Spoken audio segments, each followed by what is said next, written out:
one, after an 18-year absence, the Giants returned to the playoffs and were victorious.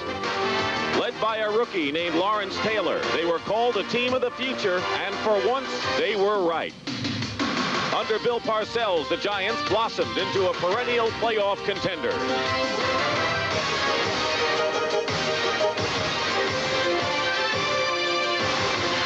The Eagles were the team the Giants defeated in that playoff game 5 years ago. The loss was devastating, and Philadelphia hasn't been back to the playoffs since. Few on Buddy Ryan's squad remember that 81 loss. Now the Eagles boast an explosive offense and a stubborn defense determined to end their playoff drought.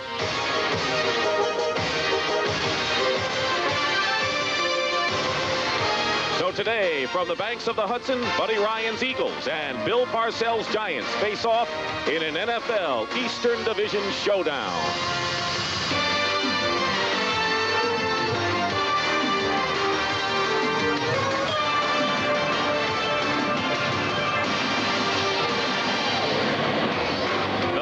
Eagles have won 2 in a row, but the New York Giants are riding high with a 4-game winning streak as they play today at Giants Stadium. In an important NFC East battle, the Dallas Cowboys are running roughshod over the Washington Redskins 30-6 in the fourth quarter. Let's assume that Dallas wins the game. The Redskins will suffer their first loss. The Giants can move into a tie for first with a victory, but if Philadelphia wins today, that really tightens up that NFC East.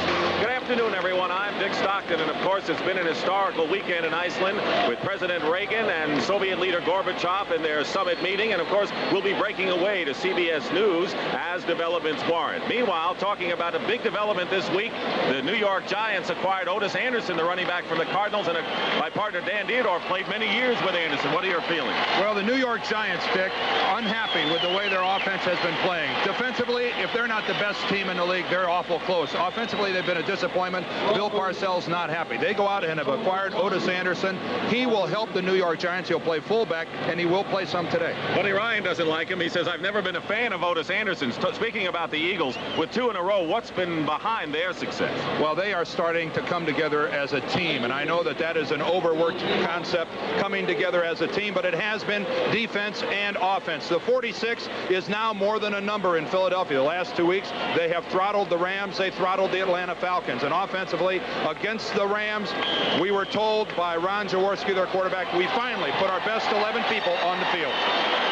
The Eagles have won the toss, and they've received, and bring it out as Charles Crawford, a running back who brings it out beyond the 25-yard line, where the tackle is made by Perry Williams. And so Philadelphia with the ball, and Ron Jaworski, the quarterback, will be facing the New York Giant defense, which is as tough as you could find. Meanwhile, Martin, Burt, and Marshall are up front for the Giants. The linebackers are Banks, Reasons, Carson, and Taylor. Patterson and Williams are the cornerbacks. Hill and Kennard the safeties. Elvis Patterson starting after being on the sidelines to open the last 2 weeks. Jaworski and Pete Byers, the leading rusher for the Eagles, just gets a couple. And that's all. The rest of the Eagles' offense, with Byers, is Michael Haddix, Mike Quick, and Kenny Jackson, the wide receivers. Gillespie, Reeves, Feary, Baker, and Mitchell up front. And John Spagnola is the tight end. Gain of 1 on the play. It'll be 2nd and 9 at the 28-yard line. It's gotten cooler here in the last 15 minutes. We had sunshine, but now it's an overcast afternoon.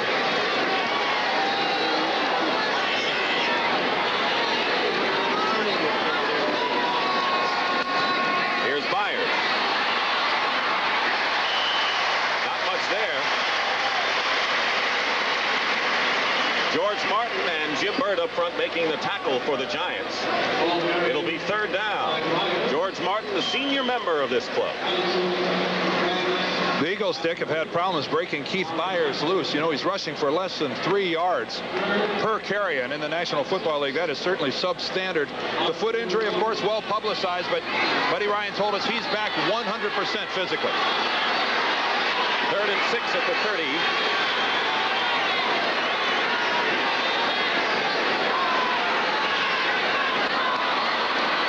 Penalty flag is down, and maybe a free play for Jaworski.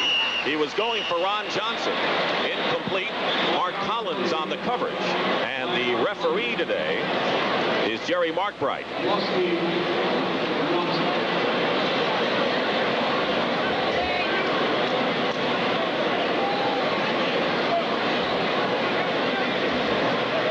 Offside, number 70, defense, 3rd down. Leonard Marshall. Leonard Marshall in the 3-point stance. Oh, only about a yard across the ball. But look at Ron take a hit. Andy Hedden comes on in and makes the play on Jaworski. But a very short yardage situation now for Philadelphia. And interesting there, Dick, Randall Cunningham did not come in at quarterback for the Eagles. Maybe we'll see more of Jaworski in that 3rd and long situation today. He didn't come in the last 7 times of the Atlanta game. 3rd and 1 at the 36. Byers stopped short. And he lost a yard. And the Giant defense is aroused as they've held on the first series. Carl Banks and Terry Kennard were the strong men for the Giants. And it's 4th down. And coming in to kick will be John Telschik, who averaged over 50 yards against Atlanta after a 2-game slump. Phil McConkey is the deep man for the Giants. He was reacquired from the Green Bay Packers before last week's game. Nearly broke for 3 touchdowns. 4th down on the 35.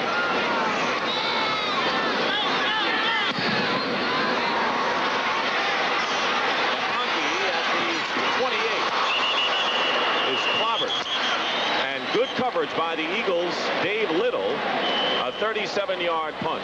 So Phil Simms takes over and starts his first series for the Giants. And here's that good Philadelphia defense that Dan Dierdorf was talking about. Up front, Byron Darby, Ken Clark, Reggie White, and Greg Brown, all of them good. Gary Cobb, Mike Reichenbach, and Alonzo Johnson are the linebackers.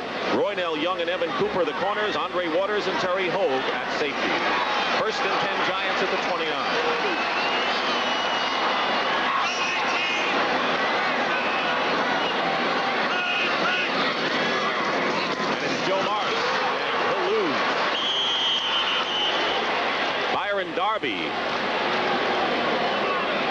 Byron Darby, who plays left defensive end, that time too quick upfield, working against Carl Nelson, the right tackle. He turns him to the outside. Nelson acted like he thought the play was going to break back to the middle. Instead, he turns Darby right into the face of Joe Morris. 2nd and 14, loss of 4. Pass is complete to Bavaro, but Alonzo Johnson from Florida grabbed a hold, and Bavaro got an extra few yards back. Great second effort before Terry Hogue ultimately made the stop. The rest of the offense, and they're going to line up without a huddle. And we'll tell you the rest of the offense after this 3rd and 7.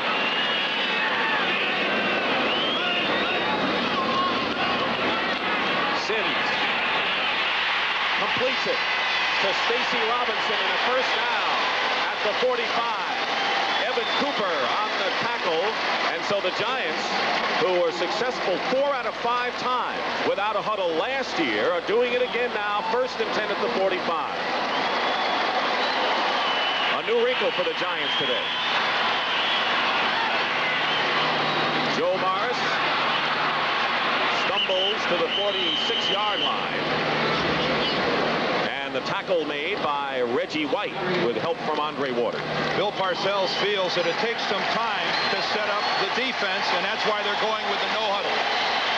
Maurice Carthen, the other running back, Bobby Johnson and Stacy Robinson are the wide receivers. The offensive line with Mark Bavaro, but now Otis Anderson has come in the game for his first play as a Giant. And a rousing ovation from the crowd on 2nd and 9 at the 47.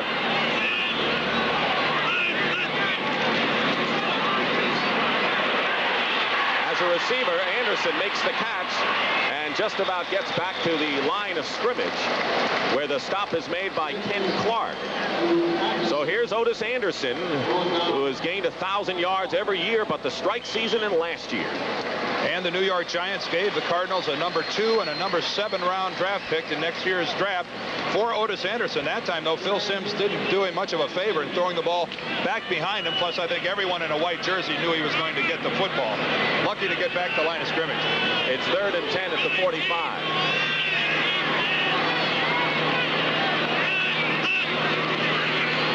Simms with a design rollout to his left, puts a fake on and completes the pass. Solomon Miller, and another Giant first down, but a penalty marker down. A gain of 12 and a flag. And we're going to get a late hit on the Eagles.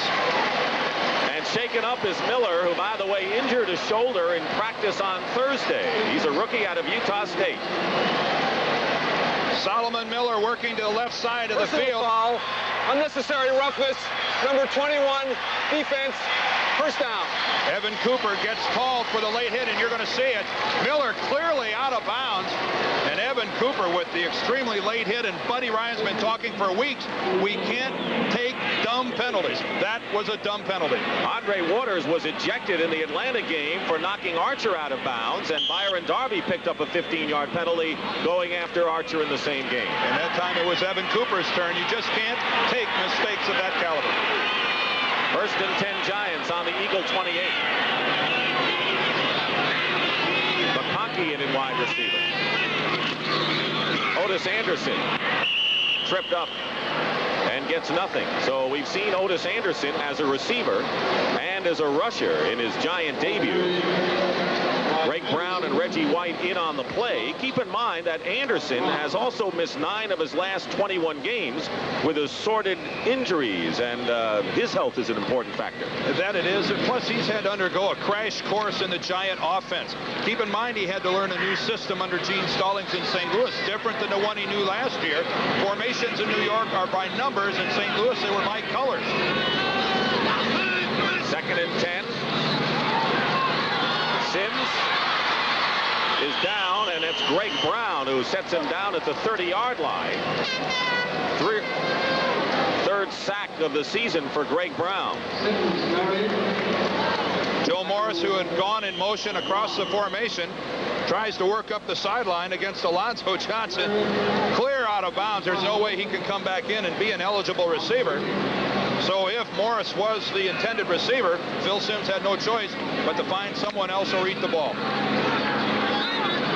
3rd and 12 at the 30 with 9:09 remaining in the first quarter. No score. Tony Galbraith in motion. Simms going for McConkey and knocked away in a fine play by Roynell Young, former Pro Bowler, and it'll be 4th down.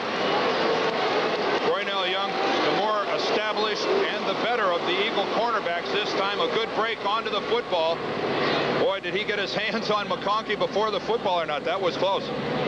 So the Giants will try to get on the board by virtue of a field goal, and Raul Alegre, the 3rd Giant kicker this season, has been perfect, 4 for 4. Will try a 47-yard field goal, and holding will be Jeff Rutledge. Former Colt joined the Giants 2 weeks ago. And Alegre's kick is blocked. And the ball will bounce around inside the 10-yard line, and it'll be down by the Eagles. But they blocked Alegre's kick and his first miss in a Giant uniform. The penetration, I believe the block will come from the middle rather than the outside. There you see the arm up in the air. Let's see if we can get a number on that. It might have been Reggie White in the middle. It is Reggie White, I believe. So the Eagles block a kick, and Reggie White, what praise we got from Buddy Ryan on this fellow. Buddy Ryan feels that Reggie White is the best defensive lineman he ever coached. Now for the latest on the Reagan-Gorbachev talks in Iceland, let's go to CBS News. This is Dick Stockton along with Dan Deerdorf. No score with 4:29 and running remaining in the first quarter. Since we left you, each team has had the ball and had to punt without gaining a first down. The Eagles have a 3rd and 3 on their own 45 now.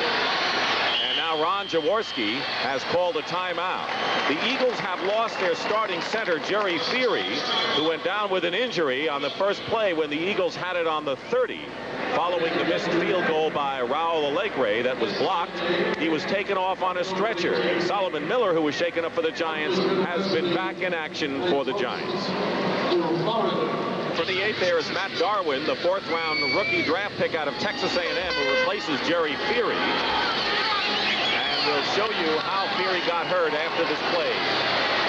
3rd and 3 at the 45 for the Eagles. No score, 4:17 to go first quarter. Jaworski getting a big rush, throws incomplete. And he had to get rid of it in a hurry with the blitz coming in, particularly from Elvis Patterson. Watch Patterson lined up on the slot. He lets his man go and comes wide open on the blitz. Lawrence Taylor picked up on the inside, and almost every time early in this ball game that Jaworski has gone back to throw, he's ended up on the ground. That time, courtesy of Elvis Patterson. John Pelsick will kick from his 30-yard line, and Phil McConkey is back at about the 10 for the Giants.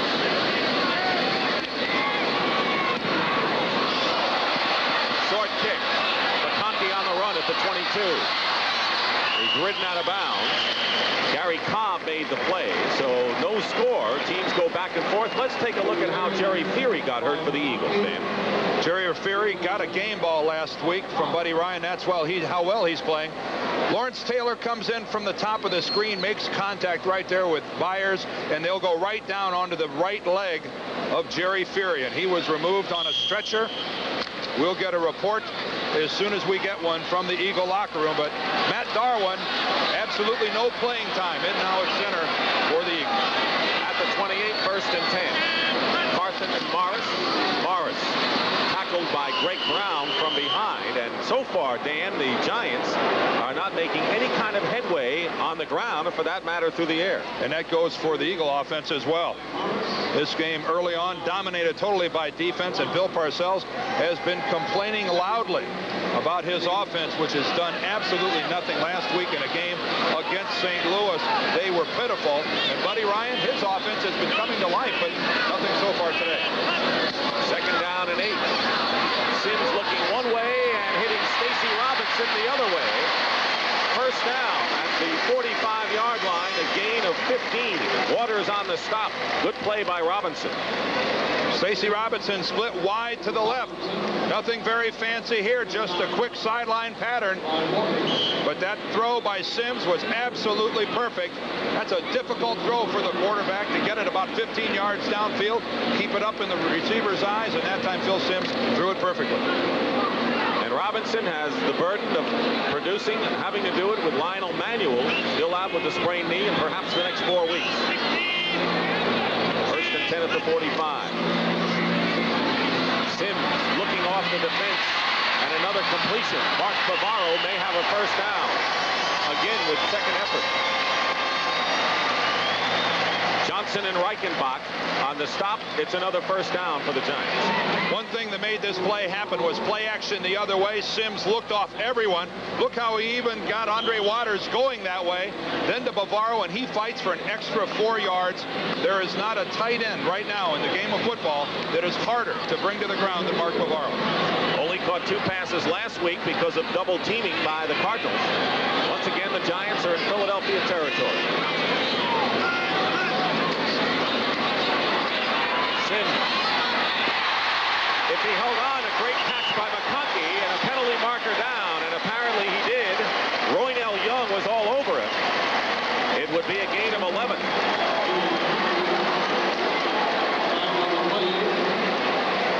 And our first conference of the day.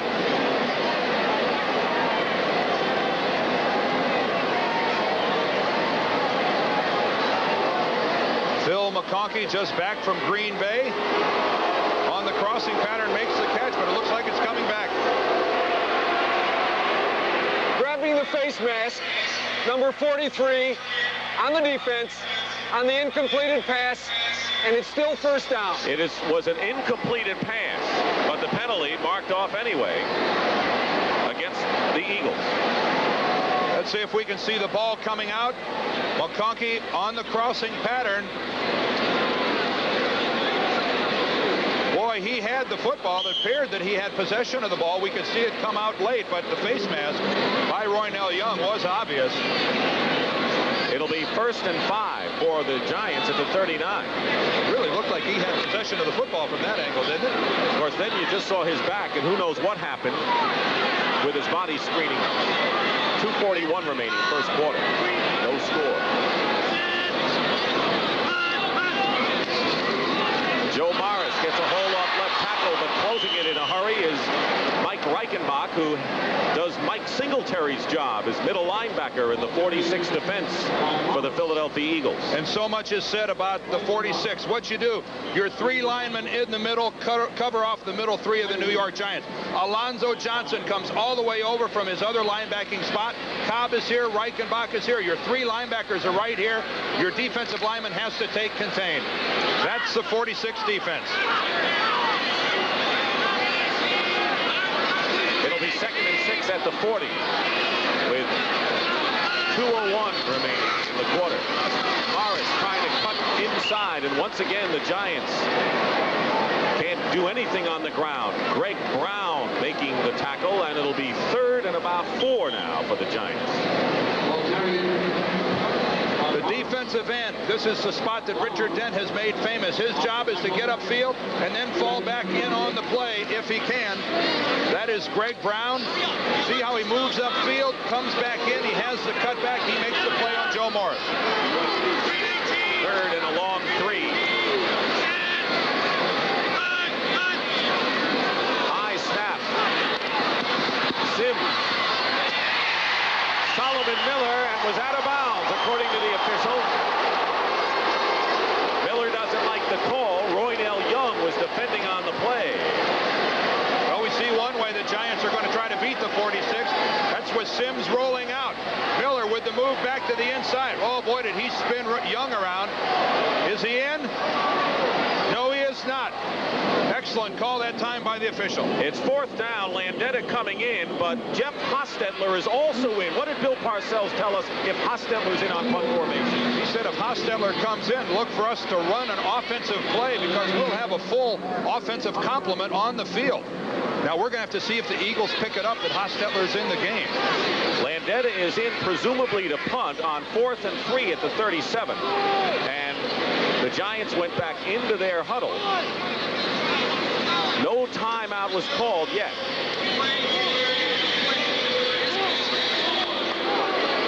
Oh, they had a replay. They took a look at it on the replay and ruled that he was out of bounds.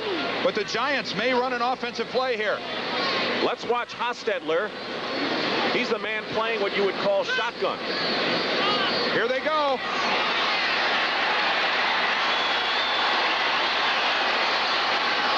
And Evan Cooper, who is in punt formation as a safety, starts coming up in the play. 4th and 3. Landeta goes to the sideline as a wide receiver candidate. They took too much time. And the clock runs down. And so the idea of that was to run a play, but run it in a hurry. And the Giants couldn't do it. It's 4th down. So goes that bit of gimmickry today. Well, the other way to look at that is maybe they did it on purpose. Seeing they were under 5 yards and going for the 1st down, maybe they were trying to draw the Eagles off sides and pick up a 1st down. Landeta will be in the punt. Evan Cooper is back for the Eagles.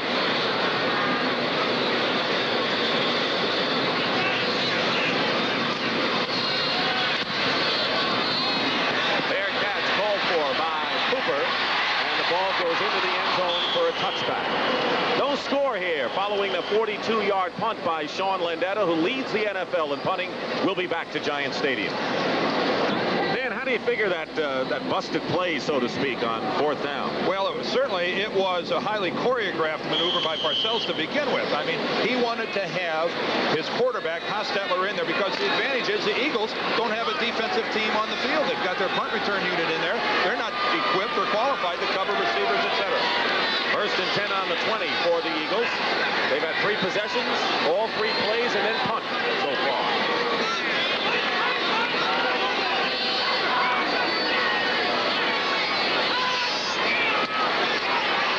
Jaworski flips it out to Haddix, who drops the ball. Let's check some scores. Many of them finals are getting close to that. It'll be 2nd down and 10 at the 20-yard line.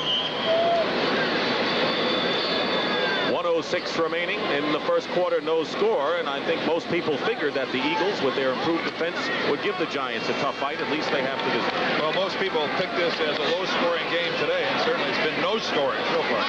Nobody's even close.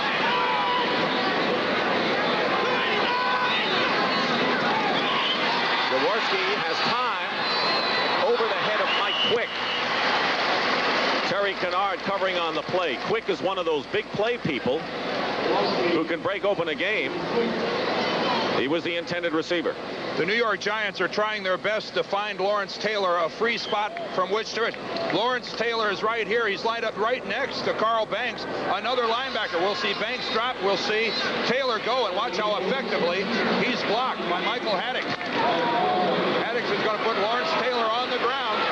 Jaworski appreciated it, but he overthrew the pass. And Randall Cunningham is in at quarterback on 3rd and 10 at the 20. Cunningham in on 3rd and long for Jaworski. Completes to Totalatazi, and Totalatazi nowhere near decent yardage. Covered by Perry Williams on the play, so the rookie made the catch. It'll be 4th down. Cunningham in there. Cunningham, instead of the shotgun, comes up and takes it from under center. A quick pass. He didn't have much choice, and Totalatazi right in the face of Perry Williams. That one had no chance at all of getting the 1st down. Why did Randall Cunningham have to deliver the ball so hard? Because Lawrence Taylor beat his man and drops it like a shot. Telchik inside his 10 will kick it away. McConkey hoping to give the Giants good field position, and the kick nearly blocked, and a marker is down. McConkey at the 35 gets to the 39-yard line, but a flag is down. Maybe a roughing the kicker penalty. Well, there's no doubt about it. It will be roughing the kicker against Pepper Johnson. Boy, he was wide open up the middle. He just made the mistake of missing the football. Pepper Johnson is a rookie taken in the 2nd round out of Ohio State. Inside linebacker. Here's Jerry Markbright. Personal foul. Running into the kicker. Number 52, defense. Automatic 1st down. If you're going to come in this clean, you have got to hit the football. Johnson just misjudged where the ball was going to come off of Telchik's foot. And instead of getting the ball, he got all kicker. He complained this week of not getting in there, and Harry Reason said he had the no-down blues? Yeah, Gary Reason told Johnson, hey, don't feel bad about it. There's not a college defensive player in the country who could come in and start for this defensive team. 1st and 10 at the 26, and the first down of the game for the Eagles. Came on a penalty. Jaworski, penalty flag is down, incomplete. And he got rid of it. Lawrence Taylor must have been held because he was storming in. He was held by Keith Byers, who did everything but tackle Lawrence Taylor. I'm sure Byers will get the call.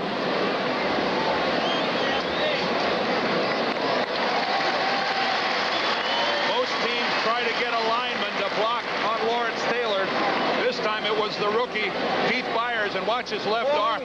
Number 42, offense. 1st down. You just can't wrap your arm around a guy's waist, and Lawrence Taylor says, I want to see a flag. He got one. That's known in the business as a mismatch. So it's 1st and 20 back at the 16-yard line, and already we've had 7 penalties. Nothing against Keith Byers. I just don't believe there's a back in this game that consistently could keep Lawrence Taylor from getting to the quarterback. Final seconds of the first quarter. And it's Michael Haddix, and that will do it for the first 15 minutes.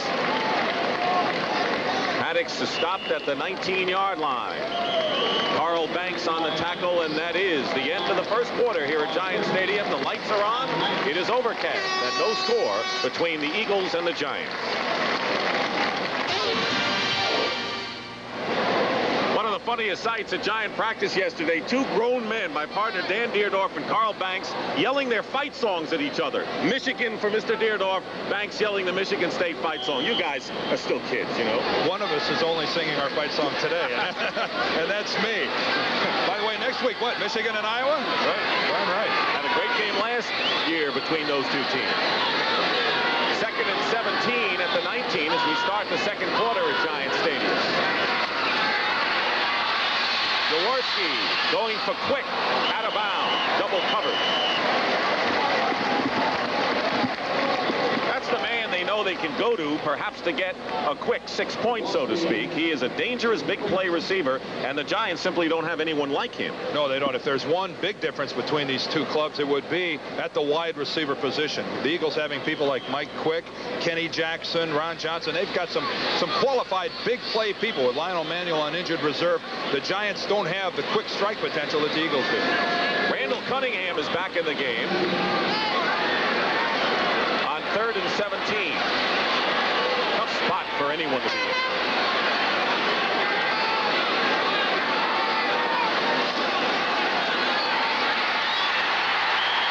And you see why. That was Leonard Marshall.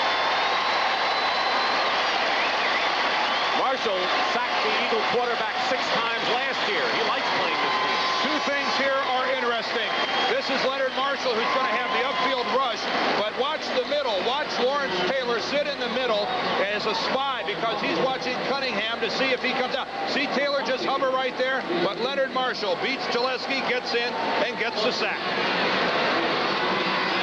So now Telchik punting from the dangerous end zone area, and Phil McConkey is at the Giant 45. McConkey, and it takes a Giant bounce. And it was down by an Eagle at the 35-yard line. The Giants can't ask for better field position than this. 25-yard kick by Telchik. And the best field position of the day for either one of these teams. Good defensive play, forced the punt from the end zone, and now the Giants will start actually even inside the 35 a little bit, almost to the 34. They're going to look for points in this situation. And the Eagles have managed right now only 8 yards in total offense.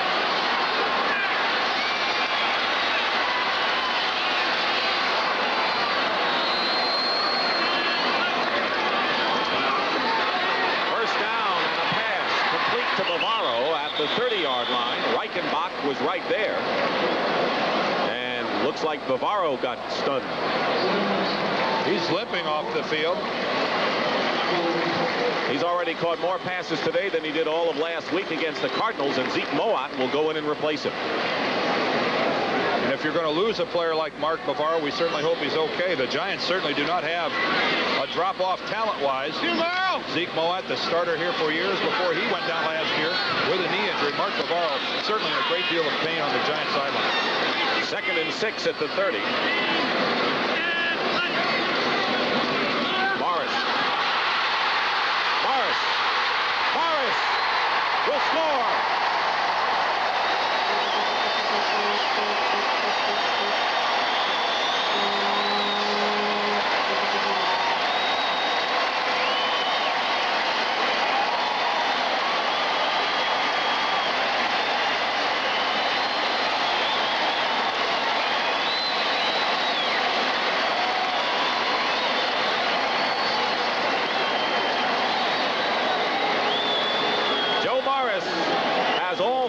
Giant rushing touchdowns this year, and this was his longest one.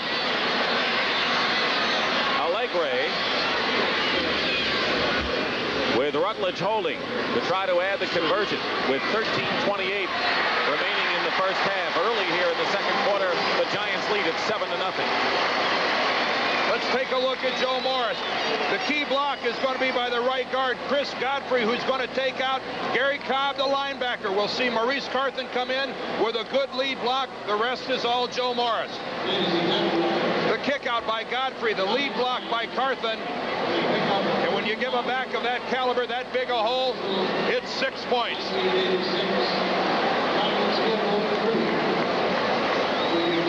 Otis Anderson may be on the Morris is still running for the Giants. CBS Sports coverage of the National Football League is sponsored by Bartles and James Premium Wine Cooler. Thank you for your support. Harris Corporation and their business products divisions. Lanier, we're easy to use. And by Oldsmobile Quality. Feel it at your nearest Oldsmobile dealer. Dick Stockton and Deerdorf back at Giants Stadium. I gave you a few extra syllables, didn't I, on that one? I'll spell it for you next break. Raul Alegre kicking off. And it's Charles Crawford at the 4-yard line. Bringing it out for the Eagles.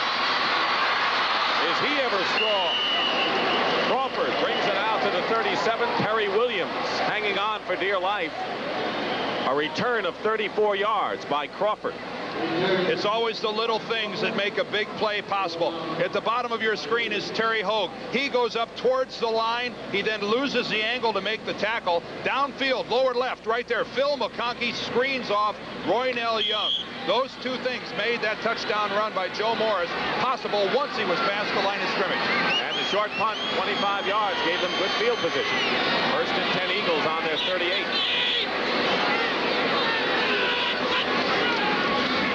Jaworski gets it to Spagnola at the 40, and that's all. Just a 2-yard gain. And over at the Giants sideline, Mark Bavaro is being tended to. He came into the game tied for the NFC lead in reception with 3 others. I don't want to speculate what it is they're working on. They're going to cut the tape off of his right ankle, but it could be anything in the lower leg, toe, ankle, whatever. So we can only hope that he'll be back. Meanwhile, Zeke Moat will be playing tight end ineffectively for the Giants. Eric Dorsey is playing nose tackle, the rookie top-round draft pick from Notre Dame. 2nd and 7. Going deep for Mike Quick.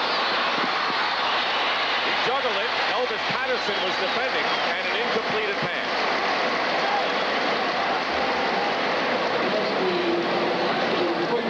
The ending of the play, Mike Quick. This is a fine throw by Ron Jaworski. As Quick a couple of yards past Patterson, and he isn't able to cleanly field the ball, and Patterson finishes him off before he gets a second shot at it, which he might have. He might have pulled that in if Elvis wasn't able to make the recovery. But a good throw that time by Ron Jaworski. And Randall Cunningham, who has had nothing but misery in the couple of plays he's been in, they're now at 3rd and 7. Cunningham, and a great catch and a first down shy of midfield by Mike Quick. That's why he's all-pro. He had an acrobatic touchdown reception against Atlanta last week. What a catch by Mike Quick. Let's look at this from behind the play. It's only a 4-man rush by the Giants. Great pass protection by the Eagles. Watch Quick leave his feet and snare the football. No, there aren't many guys playing the game right now capable of making a catch like that. First down other than by penalty for the Eagles. They're at their own 49.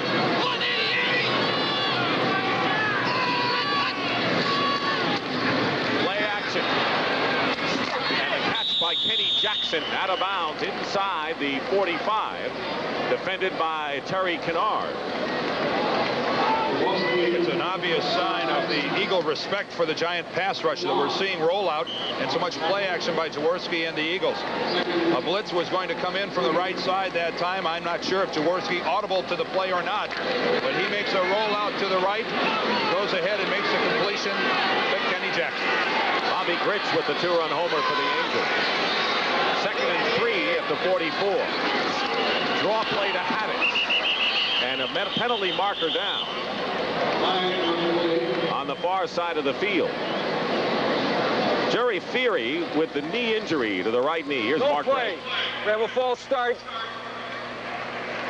Number 66, false start, offense, 2nd down. That's the left guard, Ken Reeves. So Feary went out with a knee injury, and Bavaro suffered a sprained ankle. It'll be 2nd down and 8 at the 49.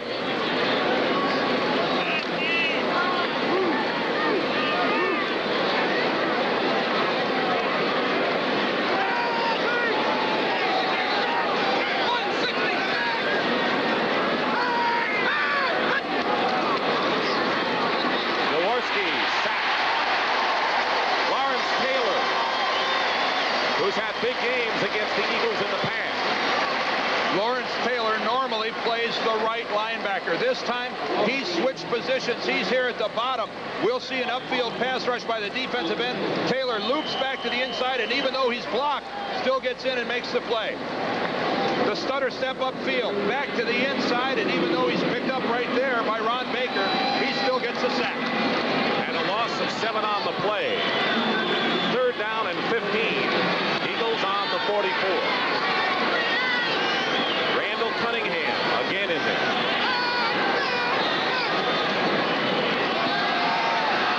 And Cunningham, who can run, is close to a 1st down. And that's what the Eagles wanted to do.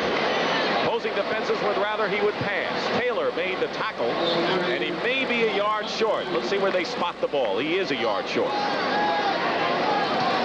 That was masterful defensive work by the New York Giants. They came with the blitz, were effective, dropped the quarterback.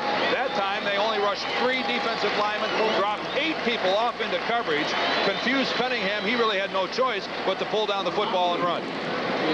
It's 4th down, and Telchik will punt for the Eagles. He was a rookie, 9th-round pick by the Bears, claimed by the Eagles, and McConkey goes back. 7-0, the Giants lead. Fair catch by the Giants. McConkey at the 17, and a penalty marker has been thrown at the 40-yard line. So a flag on the play with 9:49 remaining. And the Eagles left early.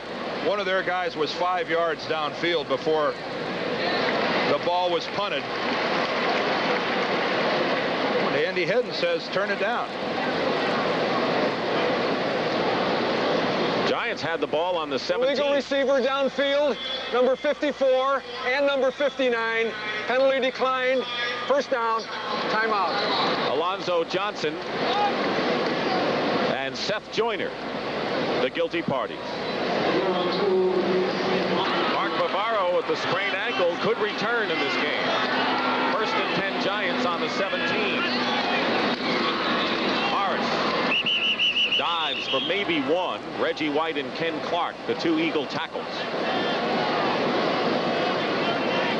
Looked like they were taping the big toe on the right foot of Mark Bavaro. No huddle offense here by the Giants. 2nd and 7. Morris. And it was Reichenbach who finally caught up with him at the 23-yard line. Once again, the Giants appear to be lining up without a huddle.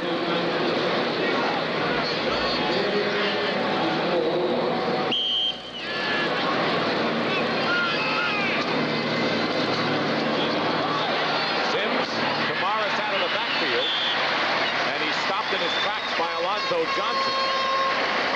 It'll be good enough for a 1st down for the Giants with under 9 minutes remaining. 8:55, and here again the hurry-up offense. Guess they don't want me to say anything. I was just thinking that.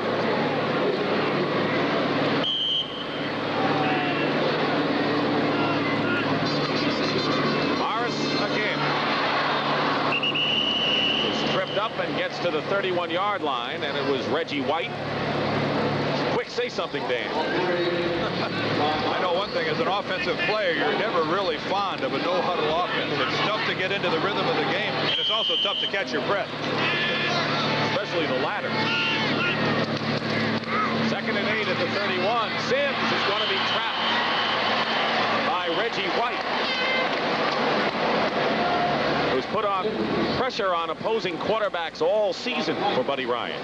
And that normally ends the no-huddle offense. A setback like that will send you back to the huddle.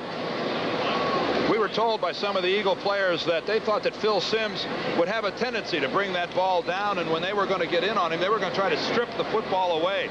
Gary Cobb talking about how he would like to get a shot at that football because they feel that Simms will cough it up if he's hit in the backfield. A loss of 8 yards on the play. 3rd and 16, back on the 23.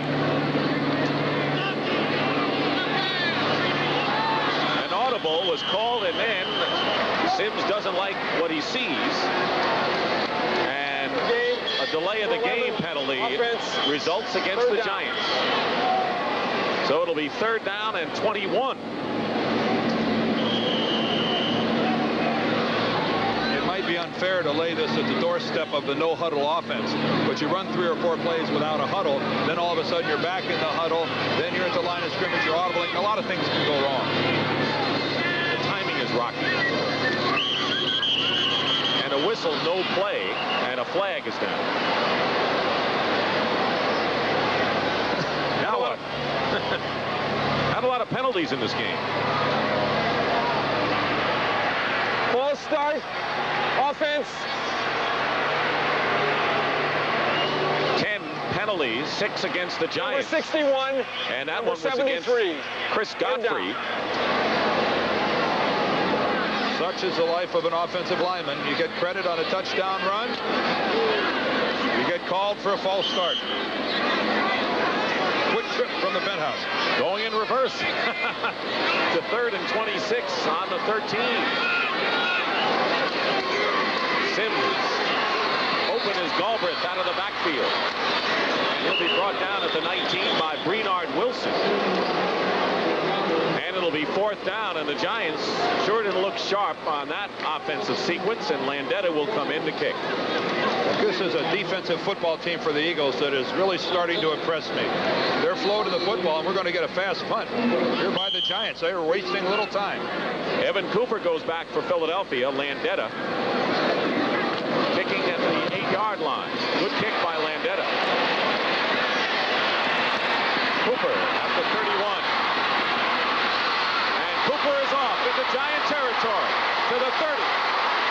Evan Cooper inside the 15 is brought down by Byron Hunt, and the Eagles, by virtue of a 59-yard punt return by Evan Cooper, are threatening to tie this game. 1st and 10 outside the Giant 10-yard line. A double team at the bottom of the screen on Mark Collins.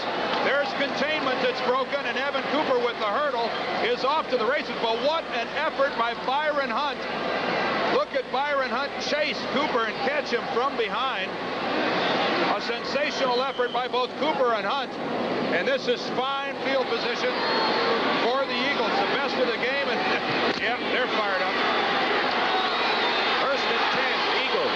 Evan Cooper out of the University of Michigan, of all places.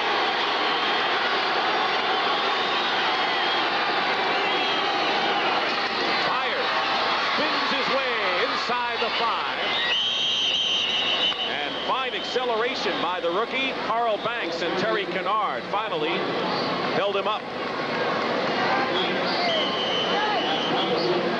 Ball is at the 5-yard line.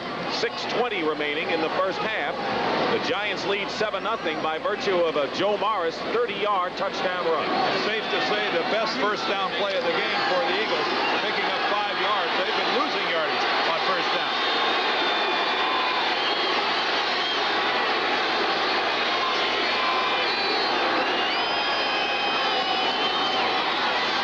Jaworski, sack, Taylor.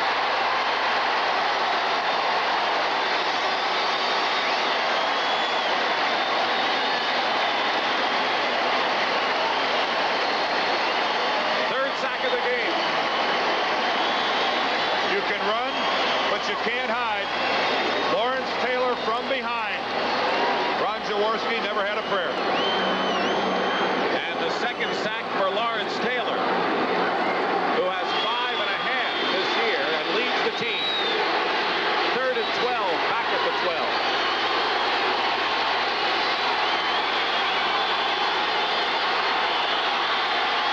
Jaworski stays in for this one. And his pass is incomplete. They were going for Ron Johnson. And he was out of the end zone. Mark Collins defending. Johnson was open on the play. He's working to Ron Jaworski's right side. When he throws the ball, Johnson is clearly in the open. Did he get him in? One? Nope. Good call by the officials, clearly beyond the end zone. Do you have it, Ron? Do you have it? No, Ron, he was out of bounds. Paul McFadden will attempt a 29-yard field goal, barefooted, and the kick is good, and the Eagles on a 29-yard field goal are on the scoreboard, but they had a 1st and 10 at the 10 on Cooper's Giants. Paul McFadden now 7 out of 8 on the year in the field goal department. Will be kicking to Phil McConkey and to Mark Collins. 7-3 the score, and a squib pick. And Lasker of the Giants picks it up at the 41. And the Eagles had the ball all the way, and they weren't able to control the football. A perfectly executed onside kick by McFadden. The ball's going to come up after the hop right up into the arms of one of the Eagle ball players. Let's see who had it, and they can't control it. 2 or 3 of them had a shot at the football, and Lasker comes up with it for the Giants. Seth Joyner might have had the first shot. Charles Crawford might have had the last shot for the Eagles. 1st and 10 Giants on their own 41-yard line. 5 minutes, 12 seconds remain in the first half. Design rollout by Sims. Caught by Stacy Robinson. And a first down out of bounds in Eagle territory. Roydell Young covering. 13-yard gain. The biggest defensive play of the football game, executed by Lawrence Taylor down on the goal line. Keith Byers, the far back in this formation, learns a valuable lesson. Don't go to the ground. Lawrence Taylor hurdles blockers better than any linebacker in the game, as Ron Jaworski found out on that play. At the 46, 1st and 10. And Morris is stopped for a loss by Reggie White. And a loss of about 2 yards on the play. Otis Anderson hasn't seen much action for the Giants since he got into the ball game very early in the first quarter and was ineffective in running the ball, and that's certainly to be expected in this type of a situation. As he just checks in right now, Anderson into the game. He'll be in the fullback slot. Joe Morris remains in the lineup. He has not been a fullback, though. Never. Always has been either the I-back or the main running back. 2nd and 11. And Morris just started his pattern before the ball was snapped. The pass is caught by Zeke Moab, but they'll bring it all back. That's the second time today that we've seen someone in the wide receiver position start downfield for the New York Giants. Solomon Miller did it earlier in the ballgame. That time Joe Morris 6 or 7 yards downfield at the snap of the ball. Illegal motion, number 20, offense, 2nd down. Good play if you can fool him. Illegal head start as well. No terminology for that, but it negates a nice New York gain. Now they're in a 2nd and long situation rather than a 1st down in Philadelphia territory. 7 penalties against the Giants. Maurice Carthen replaces Otis Anderson.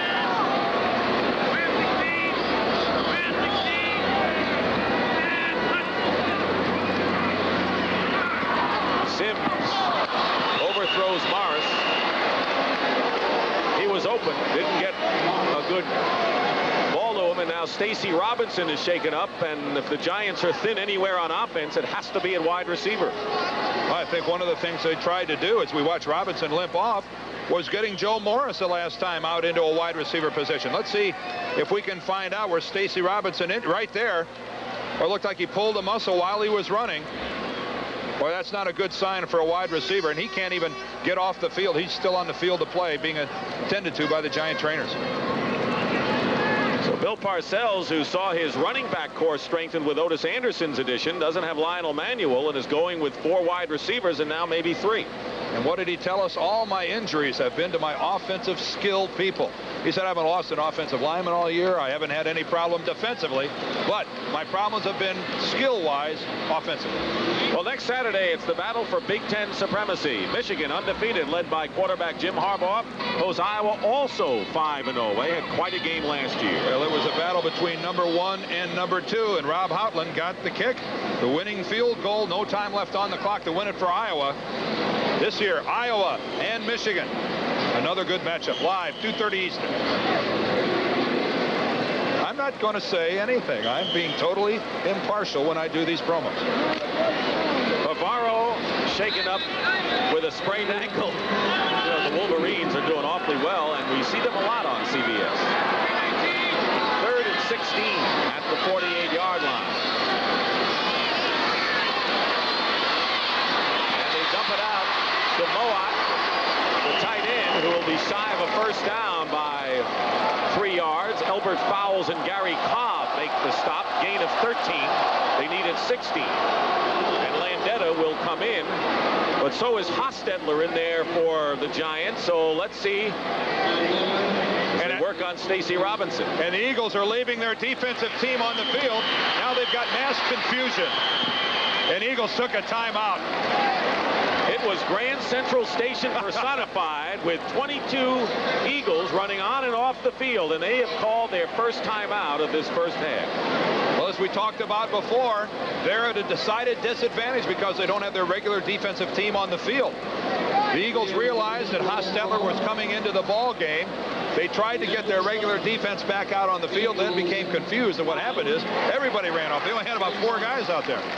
Let me correct something. The Eagles now have only 1 timeout remaining. The Giants have all of theirs. Look at the confusion as we see the the defensive teams for the Eagles, some going, some coming. How many are left out there? 1, 2, 3, 4, 5, 6. No, it never works that way. Eagles with 1 timeout remaining. This has been kind of a strange game, though it be low scoring. We've seen a lot of unusual things. Well, that we have, but the one thing we've seen is a lot of hard hitting, and these are 2 very physical ball clubs. And I think I'm impressed with the Eagles. I think Buddy Ryan has got this team beginning to believe they're pretty good. Well, he says we thought we'd be ready when division play started in earnest, and it is this week. Next week it continues for the Eagles as they go against the Dallas Cowboys, and the Cowboys beat the Redskins 30-6, and next week it'll be the Cowboys and the Eagles in Philadelphia. We'll be there. It all begins with the NFL Today. Check your local listings. 4th down, and Sean Landeta will be kicking. Evan Cooper returned the punt 59 yards the last time. Catches this one on the 10. 3:17 remaining in the first half. The Giants lead. With Stacy Robinson being taken off the field, the Giants are left with 3 wide receivers, Bobby Johnson, Solomon Miller, and Phil McConkey. Miller is a rookie as the Eagles start with their worst field position, starting a drive in the game, and this is what they've done. They haven't done much with any field position. Too many times 3 plays and out. The best they've been able to muster is 6 and out, and of course they had the field goal, but that's because they had the ball at the 10-yard line.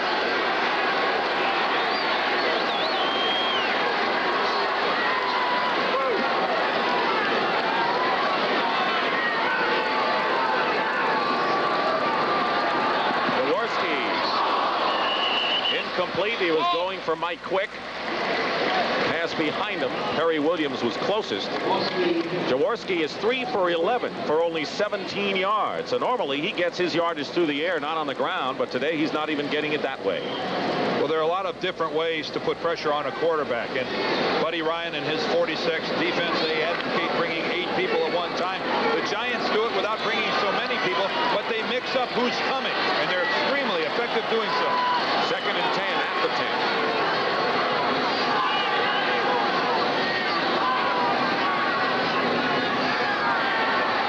Jaworski down, lost the ball, but the whistle had blown. At the 2-yard line. The last couple of times the Giants had put Carl Banks and Lawrence Taylor side by side and dropped them into coverage. This time they both come and they both get to the quarterback. They started this last week in their game against St. Louis. Banks is picked up to the inside. Taylor trips, but still gets there.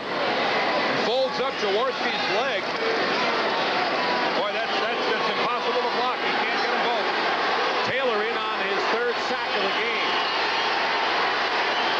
3rd and 18 at the 2. Cunningham comes in. And going deep for Kenny Jackson, who makes the catch.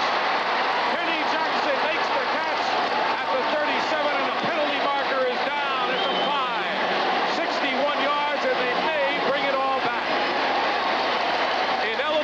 receiver downfield. Listen to him.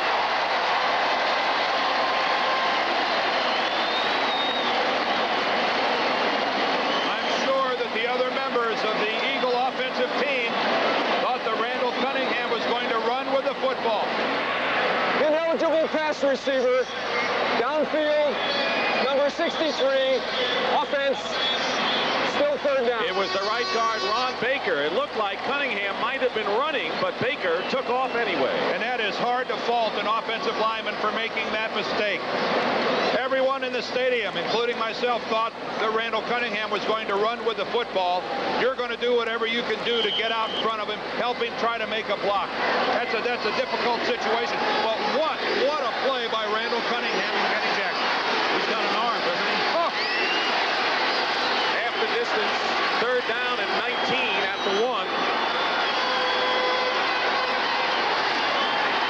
Cunningham overthrow. Incomplete. He was going for Ron Johnson, and it's fourth down.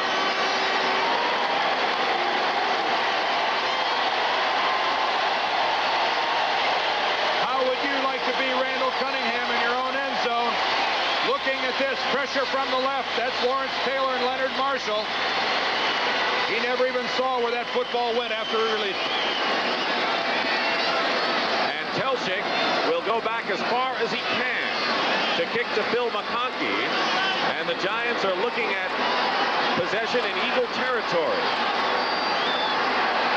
Not much margin for John Telchik.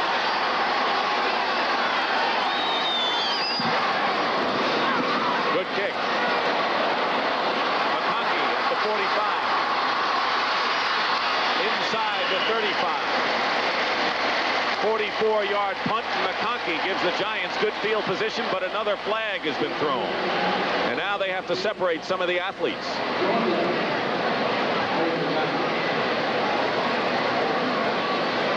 This flag came down after the play was over as a confrontation occurred between several Eagles and a couple of the Giants, and by the reaction of the Giants squad, Andy Hedden, you can see him giving his opinion of who this is going to work against. 2:21 remaining in the first half, and the Giants have all 3 of their timeouts remaining. Jerry Markbright will sort it out for us.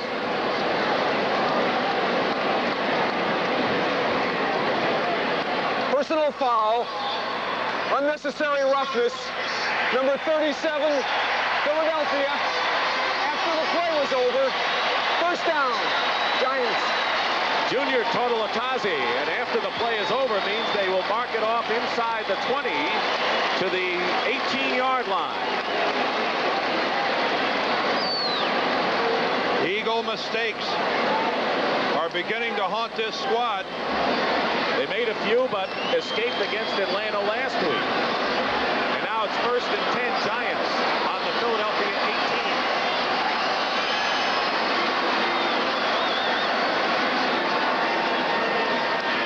Jeff Hostetler is in the game as a wide receiver. Joe Morris carries and is hit. He had one man to beat to get into pay dirt again and is tackled at the 11-yard line by Terry Hogue. An indication as to how desperate the New York Giants are for wide receivers. Jeff Hostetler was split all the way to the wide side of the field to the bottom as a wide receiver. Look at him. He enjoyed it. 2-minute warning here. The Giants lead the Eagles 7-3, and they're threatening to score some more. We've had our 2-minute warning, and the Giants leading the Eagles 7-3 will have a 2nd down and 3 on the Philadelphia 11 as you look at the timeout story. Miller and Bobby Johnson are split to the right.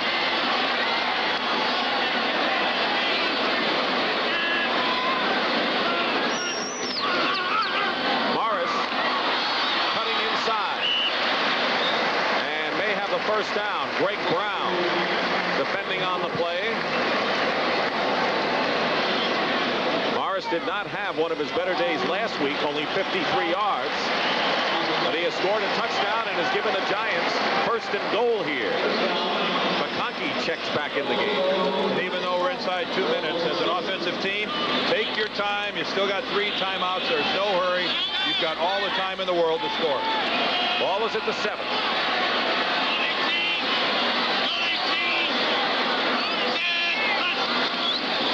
They give it to Joe Morris with Parson blocking, and he's brought down inside the 5 by Gary Tom. 2nd and goal.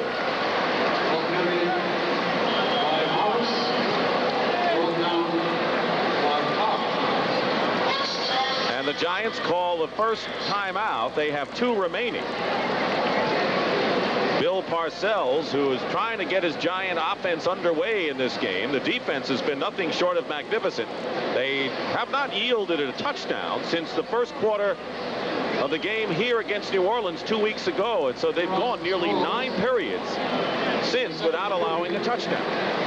They limited the Cardinals in their game last week to just a pair of field goals. And now with 2 timeouts remaining here, still plenty of opportunity and plenty of time to run anything in their offense that they would like to put in. They can still run the ball. They're not in a passing situation. The last play that they just ran was the same play that Joe Morris broke for a touchdown just a short time ago, and even that time right there they picked up 3 or 4 yards. We may see them come right back with that same play. Bill Parcells, an advocate of once you've got something, if it's working, keep going with it. It'll be 2nd down and 4, and Buddy Ryan just talked with Mike Reichenbach, his anchor on defense, the middle linebacker, and he's back in there.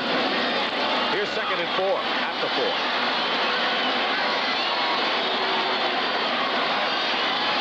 Second and goal.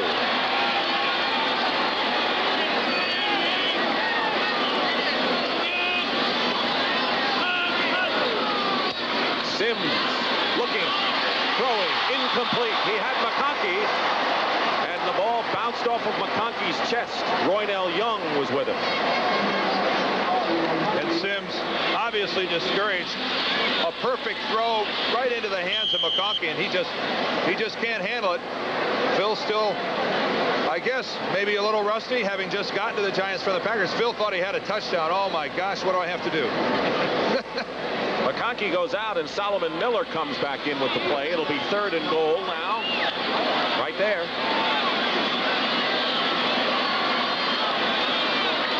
And the Giants will use their 2nd timeout, and a wise time and place to use it. 1:04 remaining, and a good time to talk things over. And we'll take a break as well.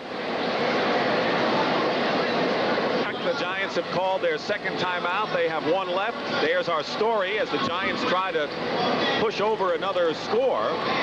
Hopefully for them a touchdown before this half is over. The Eagles would gladly settle for 3, wouldn't they? Yeah, they certainly would. They'd like to put the Giants in that situation. It's a run-pass question now, a conversation between Parcells and Sims. There's plenty of time to run the football if they choose to do so. But then again, running it, that's a long 5 yards to the end zone against an Eagle team that's been playing the run very well.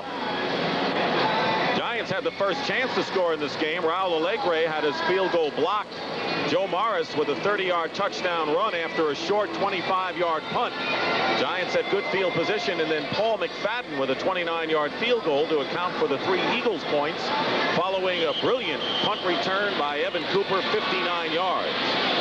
But now the Eagle defense is up against it, and the Giants have 3rd and goal at the 4. And the Giants somewhat handicapped in that they can't go to 2 tight ends with Bavaro out of the lineup. Here's a ground level view of it.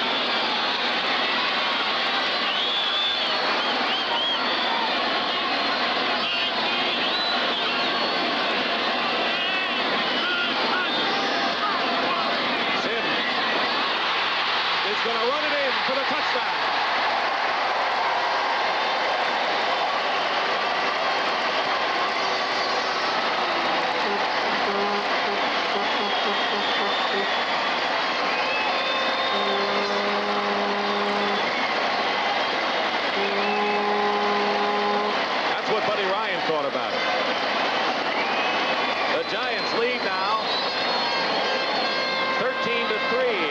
Sims scores a touchdown rushing, and the first Giant other than Joe Morris to score a touchdown on the ground this year. And Raul Alegre with Rutledge holding. Adds the 14th point, but there's a penalty marker thrown. So let's wait a minute.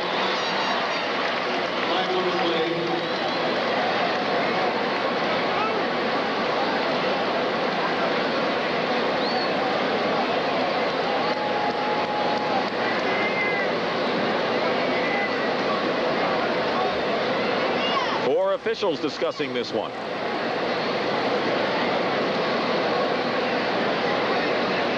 Your guess is as good as mine.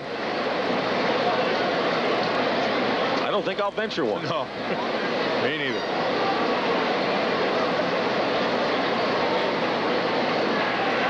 False start on the offensive team. We'll re-kick. And that's what they'll do.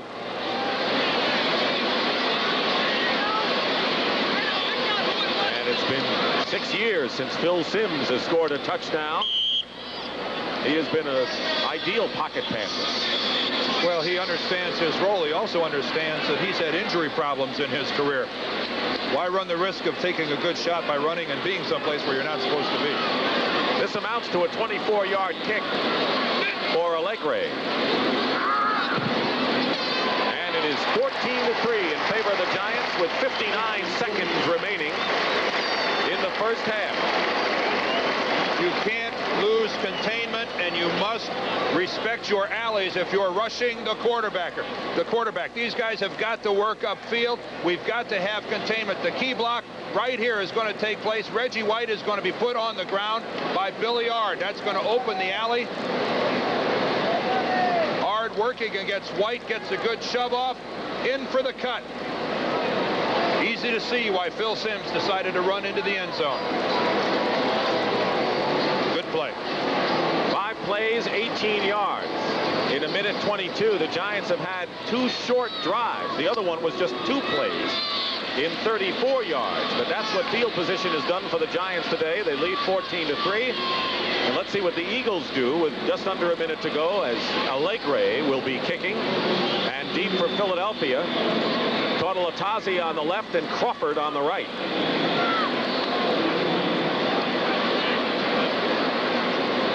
There's Junior, the rookie from Washington State.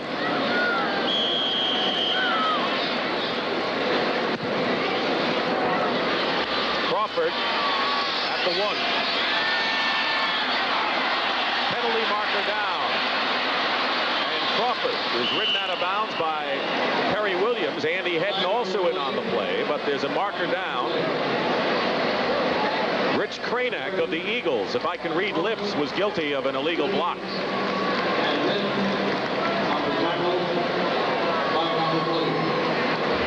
Illegal block. Number 52 on the run back. First down. So the Eagles will be set back on the penalty by Kranak. And while we have a moment, next week, CBS doubleheader next Sunday. The Dallas Cowboys play the Eagles in Philadelphia in an NFC East battle. You'll see that game in New York and Philadelphia. The second half of our doubleheader, just seen in the New York area, will be the New York Giants against the Seattle Seahawks, and that should be quite a bad matchup. An excellent matchup. Of course, that game will be in the Kingdome, one of the noisiest places to play in the whole National Football League. First and 10 at the 9-yard line. The Eagles have 1 timeout remaining. And Michael Haddix brings it out just past the 10. George Martin and Lawrence Taylor on the stop. And Matt Cavanaugh is in at quarterback now for the Eagles. Matt Cavanaugh. So now the Eagles have used all 3 of their quarterbacks today. Jaworski started, Cunningham on 3rd and long, and now Cavanaugh, the former 49er and Patriot. 2nd and 7. Myers stumbles forward for a first down. Taylor making the tackle. Taylor with 3 sacks in the first half. The Giants have 4, and the seconds will tick off. That is the end of the first half here at Giants Stadium. The Giants lead the Eagles 14-3.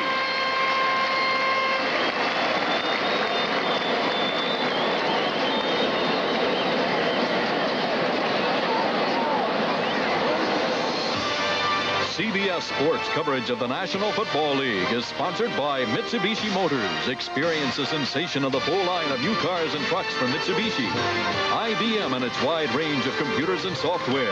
And by Ramada, where business travelers always get the all-star treatment. The Giants lead it 14-3. Take a look at the halftime. 14-3. Take a look at the halftime statistics. The Eagles have not mustered much. The Giants, pretty decent, but in all fairness, Dan, the Giants have scored by virtue of 2 outstanding field position situations. Yeah, they've only had to go 34 and 18 yards for their 2 touchdowns, both of them a result of Philadelphia punts out of their own end zone. The 18-yard scoring drive, you tacked on a 15-yard personal foul call against Tautalatasi, so that's making it awful easy. I think overall Philadelphia defensively has played very well. Anxious to see whether Kavanaugh stays in at quarterback or whether he was just giving Jaworski a rest. Yeah, it is going to be something to watch for, because remember, Jaworski's last play in a quarterback was when he got sacked by Lawrence Taylor, and we could see his leg had caved in a little bit, so we'll have to wait and see if Ron Jaworski's healthy. All right, the Giants will have the ball, and the second half kickoff, and CBS Sports coverage of NFL football will continue after this message and a word from your local station. CBS Sports coverage of the National Football League is sponsored by Bud Light. Everything else is just a light. The heartbeat of America, today's Chevrolet. And by Xerox Corporation, whose people and products help bring out the genius in you.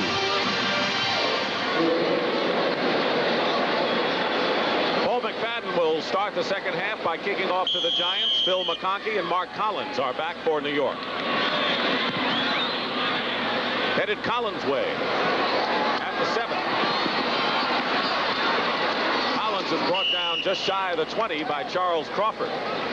In that American League Championship Series, Game 5, Dave Henderson hit a 2-run homer off of Donnie Moore in the 9th inning to give the Red Sox a 6-5 lead, and the Angels are batting in the bottom of the 9th inning, and the Red Sox trying to stay alive in that best-of-7 series. Both of these series have seen some 9th inning heroics, haven't they? What drama. Yesterday, probably the best dramatic playoff days ever. 1st and 10 at the 20. Sims hands off to Morris. Morris carries it out close to the 25-yard line. Waters and Cobb on the stop. Joe Morris has gained 100 yards, as you see what he's done so far. Only once this year, that against the Raiders. He managed 100 yards in 6 games last year, but he did not go over the century mark until mid-season a year ago. He was much stronger in the second half of '85. Gets the call again. Terry Hogue was pursuing from behind, coming up from free safety, and the stop was made at the 25 by Cooper and Alonzo Johnson. No gain on the play. One of the things that the Eagles didn't have last year in the estimation of Buddy Ryan was team defensive speed. He's gone a long way to correct that. Terry Hogue, the fellow that's in there playing free safety right now, Buddy says has 4.6 speed, gets to the football quickly, and I think he's going to be an all-pro football player for him. 3rd and 5 at the 25. Sims quickly gets it off to McConkey, who will have the first down just beyond the 30-yard line. McConkey caught 25 passes last year as a receiver, including 1 touchdown. Watch the blitz come up the middle by the Eagles. 2 defensive backs come on the blitz. McConkey reads it, just makes a quick sideline break to allow his quarterback, Phil Simms, to get rid of the football. Good coordination between receiver and quarterback that time. It's good for a Giant first down. At the 31, and a good percentage day for Simms, as 8 receivers have caught passes. Morris to the 34. Take it, Lee Roussan, who's come in the ball game, to the 34-yard line.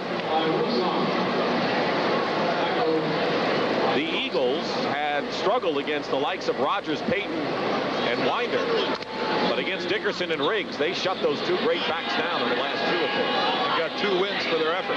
No surprise that they won those last 2 ball games. 2nd down and 6 at the 35.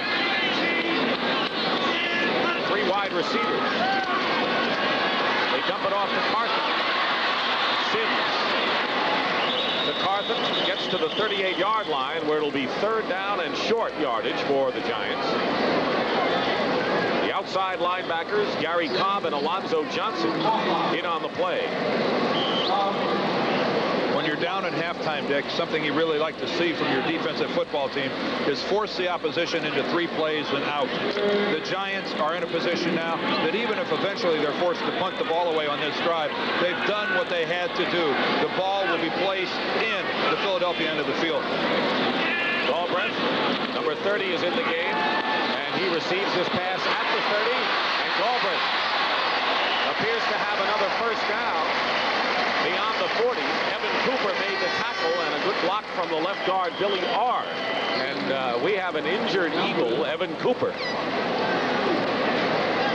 They're close to the first down. Let's see where they spot the ball, and Cooper, who returned a punt 59 yards to set up the only Eagle score. A McFadden field goal is shaken up. It is a Giant first down. And that's the 3rd time today that I can think of where a Giant receiver has caught the ball considerably short of the first down, and through second effort, breaking a couple of tackles, has gotten the Giants a first down. This time it was Tony Galbraith's turn, and he's in there as a wide receiver. He does a reverse pivot, comes out, and no one anywhere close, but it's the move. Right here he breaks a tackle, the inside fake, and back to the outside, and he picks up the first down by inches. And Tony Galbraith, more catches, more receptions than any active running back in the game of football right now. Dan, Otis Anderson's arrival with the Giants, considering the backs they have, who will he affect the most of the backs that they have now? I think that depends on whether or not he's capable of adapting to the fullback position. Maurice Carthen is the guy that you would think right now is on the bubble, that Otis Anderson, if he's capable of playing fullback, that he'll end up starting at fullback. Now we're forced into a position, though, of wondering who's going to lead block for whom. I mean, who is it going to be? Is it Morris for Anderson or vice versa? He is a good receiver, though. He had 70 catches in 1984. How is he as a blocker? Not very good. Through lack of practice. He's never done it before. Mark Bavaro, who suffered a sprained foot, will not return for the Giants. Jerry Feary, who suffered a knee injury, also not coming back. The starting center for the Eagles, and Evan Cooper is still shaken up. Keep in mind, they've already lost Wes Hopkins, their outstanding free safety for the season. Let's see if we can pick it up at the end of the play. Tony Galbraith coming directly at Evan Cooper. Boy, it's very difficult to tell from that angle exactly what happened. He hits his right knee on Tony Galbraith. Look at his knee hyperextend right there as he tries to make the tackle. Galbraith, by breaking back to the sidelines, forced Cooper into hitting him with his right leg. And we can see his knee flex, but he's up and walking towards the sideline. That's good news. So Evan Cooper, who won the starting job, Herman Edwards was let go by the Eagles, the veteran, and Elbert Fowles was installed at right cornerback, but he had contract problems, so Cooper became the starter, and now because he's shaken up, Elbert Fowles replaces him, number 29, for the Eagles. Well, when the Giants have the ball, we have banged-up wide receivers going up against banged-up defensive backs. First and 10 at the 42 for the Giants. 11:15 to go, third quarter. Morris bursts close to another Giant first down into Eagle territory, where Bernard Wilson and Gary Cobb combine to bring him down. The New York Giants offensively asserting themselves. They've got the lead, they've got the football, and now they're playing on the Philadelphia end of the field. Look at Maurice Carthen put Mike Reichenbach on the ground. Joe Morris effectively following the lead block. Makes it a second and extremely short, fun down, my favorite down in the game.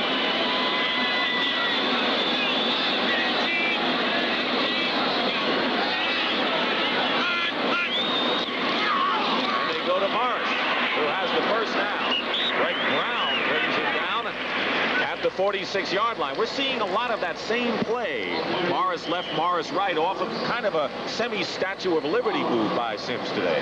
And what they're doing is pulling linemen out in front of Joe Morris because he's so good at making that cut. And look at this, a tie ball game. So the Angels, who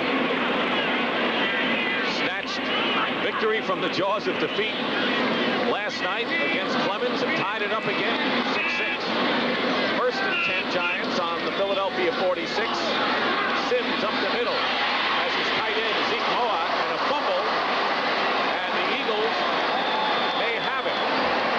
Let's Let's see who picked it up. Elbert fouls, recovered it, and it's going to be Philadelphia ball. Let's wait and see. The officials indicate it was a fumble. This may be replay material. Looks like that, doesn't it? The pass inside, caught by Moat. There's no question that he has the football. Well, we see the football is free. Very difficult to tell from that angle whether or not it came out before or after he was down, but no question it did come out, and Fowles comes up with it. Let's see if we can see it here. Moat turns upfield. Boy, they call it a fumble. Fowles recovers, and that's the first turnover by the Giants today. They're still talking about it down on the field. Now they've gone upstairs. As you can see, the walkie-talkie is in use. The umpire in consultation with the replay official. Again, from the end zone. The hit by Cobb. Looked like he had it and fumbled it. It did from that angle. And that's the angle that the officials upstairs see. Now he's on the phone from the sidelines, Jerry Markbright, and you could tell by his face that he was told, wait a minute, we're still looking. Cal Lepore on the right, who came up to you, I know, before. I can't hear you.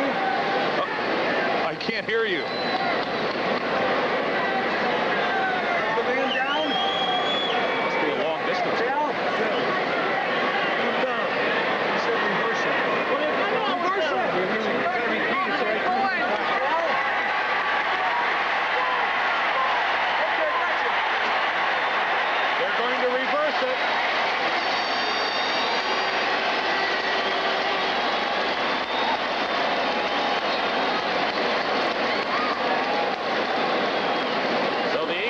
And the Giant offense come on. After further review, the runner is declared down. It's second down, Giants. So they, in other words, in essence, blew the whistle. The runner was down. They're saying no fumble, that the ball didn't come out until after Zeke Moat was on the ground. But did they blow the whistle? They must have. Yeah. So it's second down and 2 at the 38. That was a big turnaround right there. Roussan and Carthen are the running backs. Roussan. First down, Giants. Byron Darby makes the tackle. First and 10 Giants on the Eagles' 30-yard line. And Roussan giving Joe Morris a rest in good fashion. And the same play that Morris took for a touchdown. Chris Godfrey, the right guard, will pull and kick out. Carthen, the lead back, will come up, but Roussan is going to reverse his field and come back and make the play. A nice cut by Lee Roussan. There goes Godfrey inside Carthen, but look at Roussan make the cutback as the left side of the Giant line caved in the Eagle defense. Giants have had the ball for the first 6 minutes of this second half. First and 10 at the 30. Sims up the middle. And Moat tried to get it on the deflection, and Reichenbach was covering. Phil did his job. He got the ball to Moat. Very catchable. He just wasn't able to bring it down. 8:52 remaining in the third quarter. The Giants lead 14-3. Touchdowns both on the ground. Joe Morris for 30 yards and Phil Sims for 4. And the Eagles with a Paul McFadden field goal from 29 yards out. And the Giants have had the ball the entire third quarter.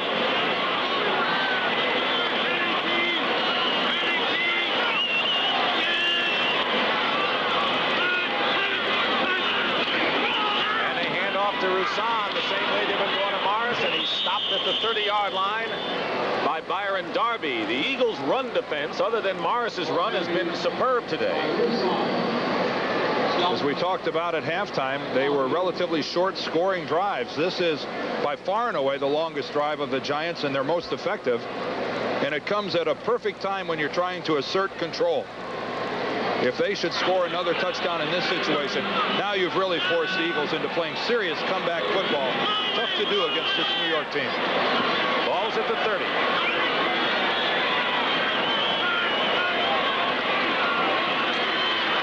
Sims drills it, and it's caught by McConkey.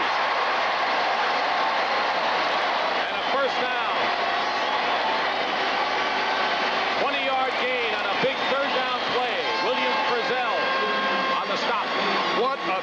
by Phil Simms. McConkey works to the outside. Here you'll see him make his break to the inside. Just a slant, but look at that rope. No arc on that football whatsoever by Phil Simms. A perfect pass to Phil McConkey. Yesterday in practice, Phil Simms told us that the Giants have been afraid to make a mistake. They've been too conservative. You think they're out of that mold now or not? A touchdown on this drive, I think, would put them a long way to get out of that mold. Joe Morris back in, running back. At the 10-yard line. First down, Simms. Touchdown, Solomon Miller.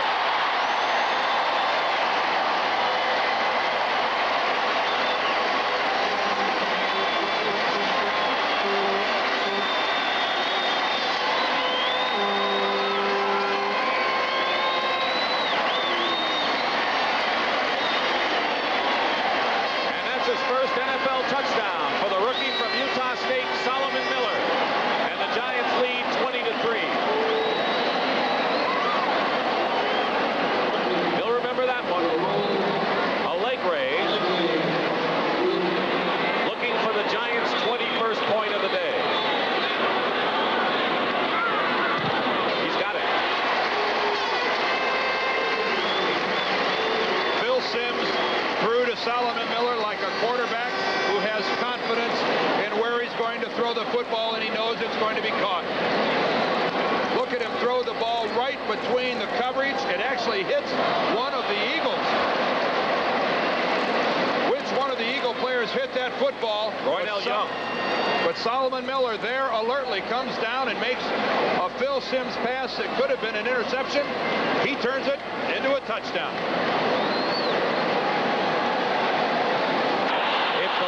Scoring drive of the day, and the Giants chewed up 7 minutes and 45 seconds to take a 21-3 lead.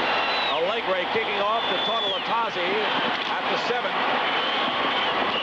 and finally knocked out of bounds at the 23 by Hunt.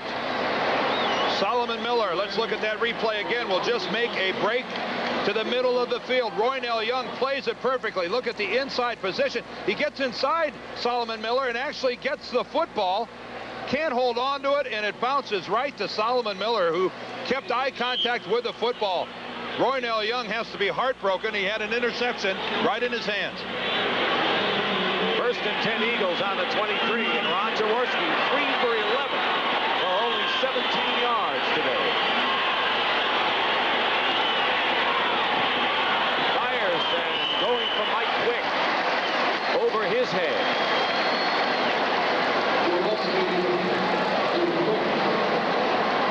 We're in the top of the 10th at Anaheim. The Red Sox and the Angels tied 6-6. The Angels win, they'll go to the World Series. If the Red Sox win, they go to a 6th game in Boston. That time Mike Quick made a break for the inside of the field.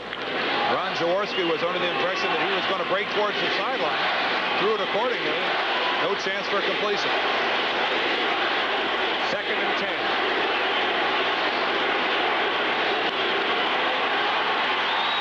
And Haddix, the intended receiver, incomplete. Harry Carson came in and stung him. You give the Giants defense a 21-3 cushion, you're in a lot of trouble. And there are just too many players on this Giant defense that are capable of making the big play. That time Lawrence Taylor blitzed to the inside, was picked up on a play that he had gotten a sack before. So the Eagles did their job in that respect, and yet now it's Harry Carson's turn to make a big play. And Randall Cunningham comes in on 3rd and 10.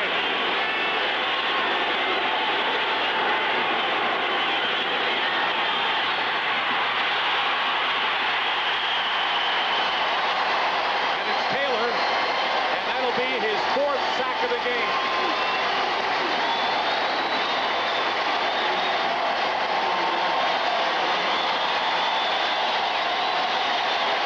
Lawrence Taylor right here. His only job on this, because Randall Cunningham is in at quarterback, is to spy. He'll stay at the line of scrimmage. It's his responsibility to cover Cunningham if he runs with the football. That's doing your job. Telchik will punt from the 5. Familiar territory for the Eagle kicker today. Gets off a good one. McConkey inside the 30. And brought down at the 37-yard line. What a day for Lawrence Taylor, who has been a dominating football player. Sunday on CBS Sports. Another big day for Lawrence Taylor. In the background, Randall Cunningham walks off the field. The emotion of the moment. It must feel good to know you're that good. And they've got depth at every position, it seems. They've just been taking turns, Dick. Carson the play before, that time Lawrence Taylor. First and 10 Giants on their own 38. And Otis Anderson in the ball game to get some work out of bounds. A lot of people wonder why Otis Anderson isn't wearing number 32, the number he wore with the Cardinals. But that number was retired by the Giants. It was worn by a tackle, by the way, Al Blozis. Back in the World War years, he was killed in action in World War II in 1945. And in those days, tackles could wear low numbers like 32. That's why Otis Anderson has to settle for number 24 for the Giants. I think this is an intelligent move by Bill Parcells. Get him in the game. You've got the lead. Break the ice. Let him get some work. Morris in motion, 2nd and 6. Sidney, wide open, Moat. First down into Eagle territory, the 38. 21-yard gain. And the Giants' other tight end goes to work. Joe Morris is in motion as a wide receiver. Zeke Moat just the inside release off of Alonzo Johnson. And a blown coverage, I would have to think, by the Eagles, as no one in a white shirt anywhere within 3 or 4 yards of Zeke Moat. Came back with impact against the Saints with 4 catches 2 weeks ago. He has 3 so far today. First and 10 at the Eagle 38.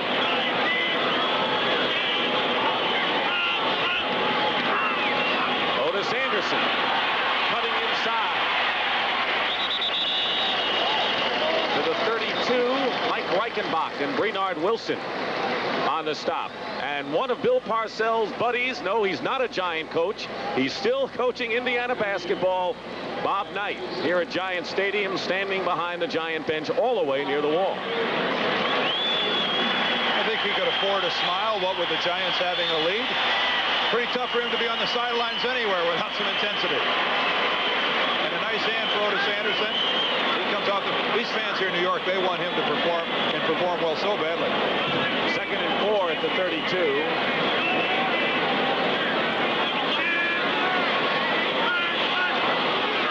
Fumble. Sims and Oates in a mix-up. Eagles pick it up. They've got it. Bernard Wilson comes out with the ball. So it's 21-3 Giants, but too early for Bill Parcells' concern for them to get a little careless. And Bernard Wilson was right up on the line of scrimmage faking the blitz. You have to wonder if Sims doesn't try to get out early. But Bart Oates and Phil Sims misfire on a snap as they have done before. And Bernard Wilson was faking the blitz, comes up with the football. And the first Giant turnover. And this one will count. First and 10 at the 34 for the Eagles. Jaworski looking for Quick. Mike Quick so far today has caught only 1 pass. Giants have done a good job on him. Needless to say, a great job on Ron Jaworski. Lawrence Taylor just knocks Ron Jaworski all the way over backwards. He's going to beat the block of Haddix, but watch Lawrence Taylor finish off Jaworski. Pulling up. That's for the referee's sake, so he doesn't think he did it on purpose. And Jaws taking a beating at quarterback today. Going to the bottom of the 10th in Anaheim. Still tied, Boston and California. Jaworski has missed his last 5 passing attempts. He's 3 for 14. 3:58 on the clock. Intercepted by Patterson. Elvis Patterson. We heard a whistle. It may have been inadvertent. And a Giant is shaken up. Kenny Hill.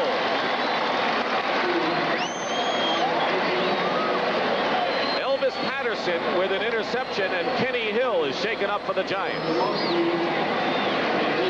Well, we all heard a whistle. I don't know where it came from, maybe from the stands. Spagnola was the intended receiver. It is an official's timeout, apparently. Elvis Patterson lined up one-on-one on Michael Quick. Quick with the inside release, and Patterson cuts in front. The ball really poorly thrown. If it was intended for Mike Quick,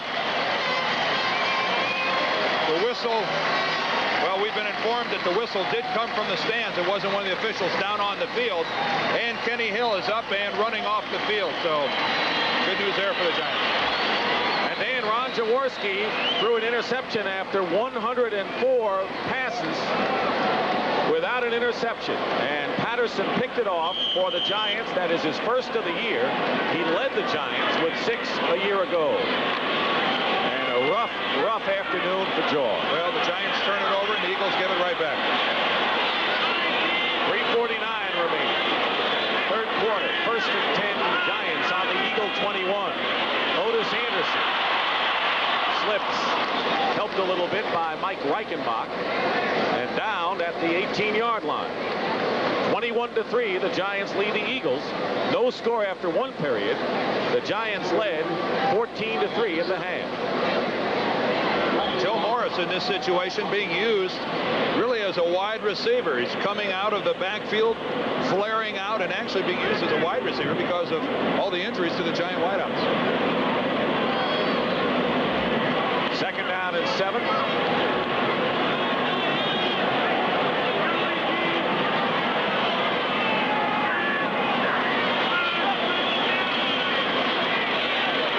Sims going for Mowat. It looked like he had it. Alonzo Johnson with good speed was downfield covering, but Mowat had a beat. Well, that's the second touchdown pass of the day that was dropped by a Giant receiver. Remember the one that McConkey dropped? This time Phil Sims with another perfect throw. Only this time it's Zeke Mowat's turn to drop the football. Nice touch on the football. Lays it right into the hands of Zeke Mowat, and he just plain drops it. Phil Sims, he thinks he's got it right there. Oh, come on. Well, he's got another shot at it. On 3rd and 7 with exactly 3 minutes to go, third quarter. Inside handoff to Galbraith. Almost lost the ball. Nearly had it stripped away. It was Drake Brown who brought him down. Close to a first down. And time is called. Unusual play. Galbraith, normally a receiver out of the backfield. And it is a Giant first down. The last couple of times, Tony Galbraith has been doing his Gale Sayers impersonation out here on the field. Tony's not a young guy, and yet, boy, he is really putting some quick footwork on the Eagles out on the field. Dick Stockton and Dan Deerdorf, Giants Stadium. The Giants leading 21-3 with 2:29 remaining in the third quarter, trying to win their 5th in a row for the first time in 16 years. Just outside the 10, Morris gets squeezed for a loss by Reichenbach.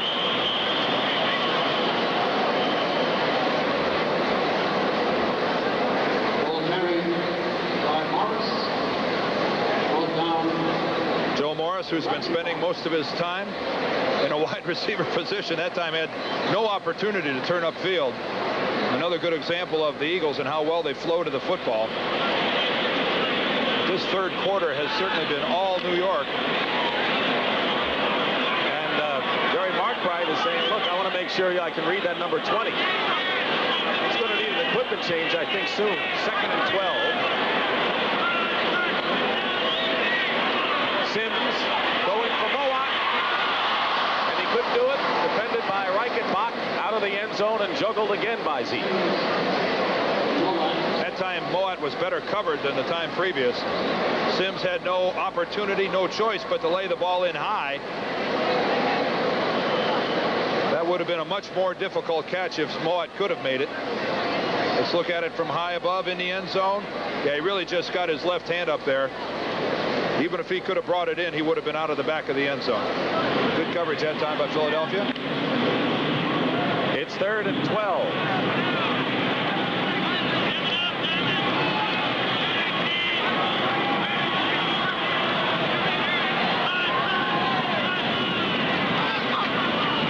Roussan. And he won't get much, but they'll set up a solid field goal opportunity for Raul Alegre on 4th down. Alegre had a 47-yard field goal blocked early in the first quarter, and now will get another opportunity, and that was his first miss since joining the Giants 2 weeks ago.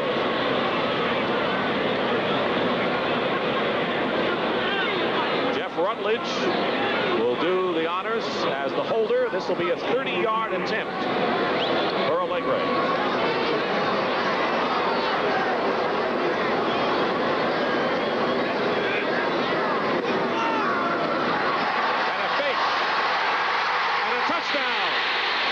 Rutledge to Carson.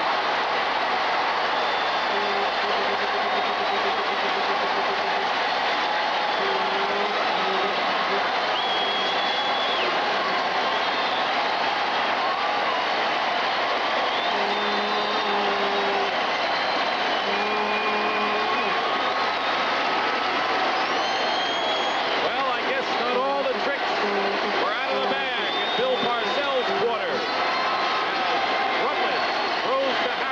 For the touchdown on field goal formation, and the Giants lead it 27-3, his second NFL touchdown. And now Alegre.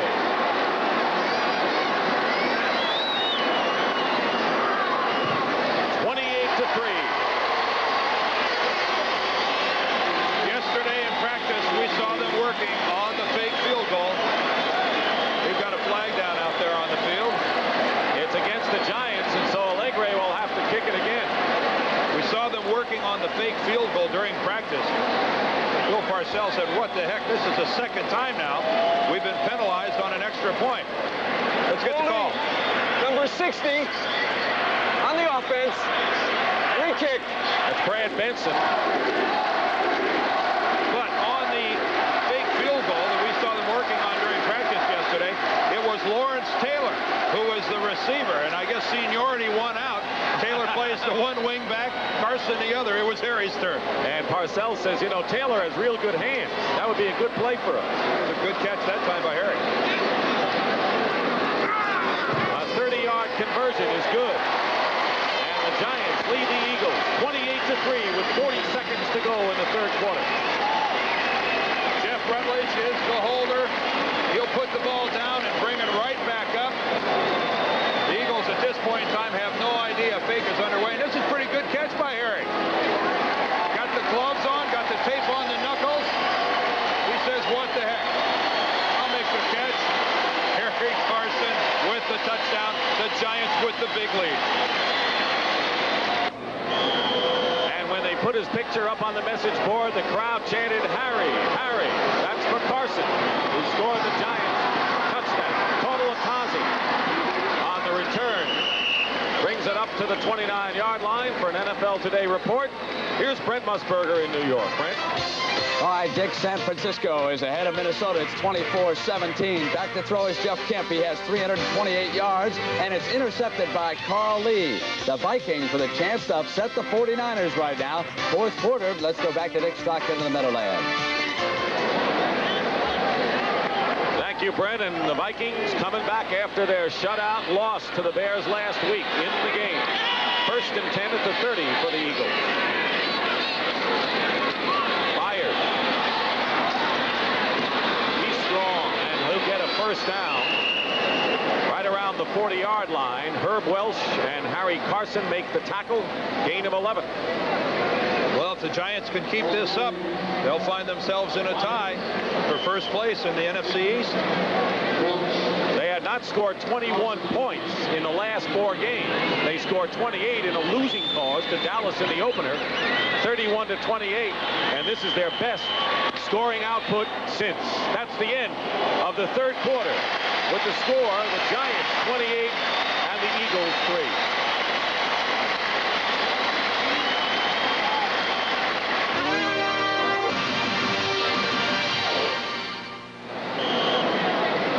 Stockton and Dan Deerdorf here at Giants Stadium as we start the fourth quarter with the Giants way out ahead of the Eagles, 28-3.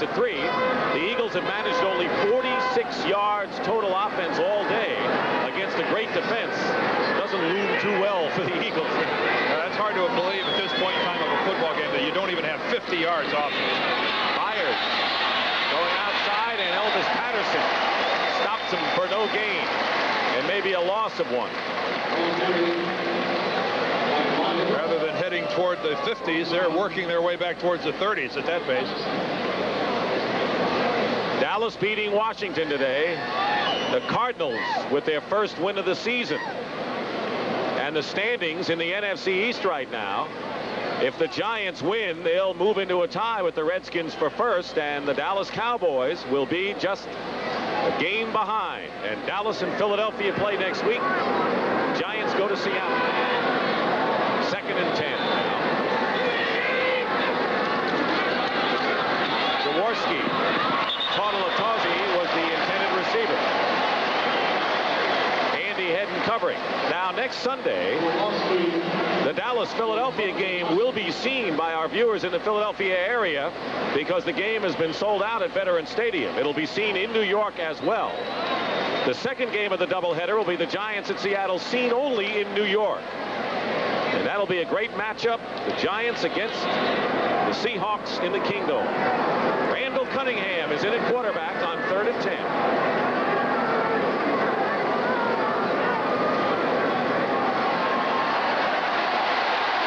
He's been under siege all day. And Leonard Marshall with his second sack. And Lawrence Taylor may be hurt as he ran into his own teammate. Taylor down on the field. Remember how he's been staying in that spy position? He was in that position again. And when he went to make the play that time on Cunningham, he ran right into one of his own teammates. Well, this could really put a damper on any size Giant victory. And we hope Taylor's all right. Lawrence Taylor is going to move upfield, try to hit Randall Cunningham. Instead, he's going to make contact right there with George Martin.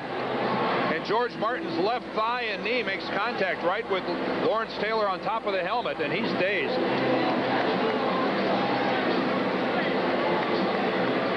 Taylor is having a fantastic year. So is Carl Banks, the other outside linebacker. But Taylor really the heart and soul of that group. Anytime it's a blow to the head, a real sign of concern. You pointed out earlier, the injuries to Parcells' Giants so far have been to the skilled offensive people this year. Yeah, they've not really been touched much on the defensive side of the ball. And Bill Parcells, I'm sure, can hardly look as Lawrence Taylor is down on the field. This is when you really want to see someone get up and start walking off the field. Taylor has 4 sacks today, Marshall 2. Giants have gotten the Eagle quarterback 6 times. They decked Lomax 7 times last week in St. Louis. And he's going to get up to this applause.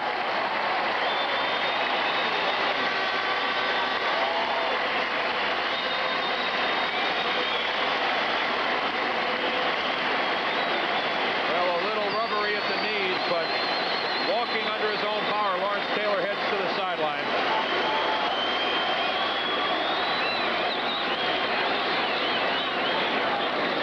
Bad effort by one guy. Pelchik will kick for the Eagles, and McConkey for the Giants.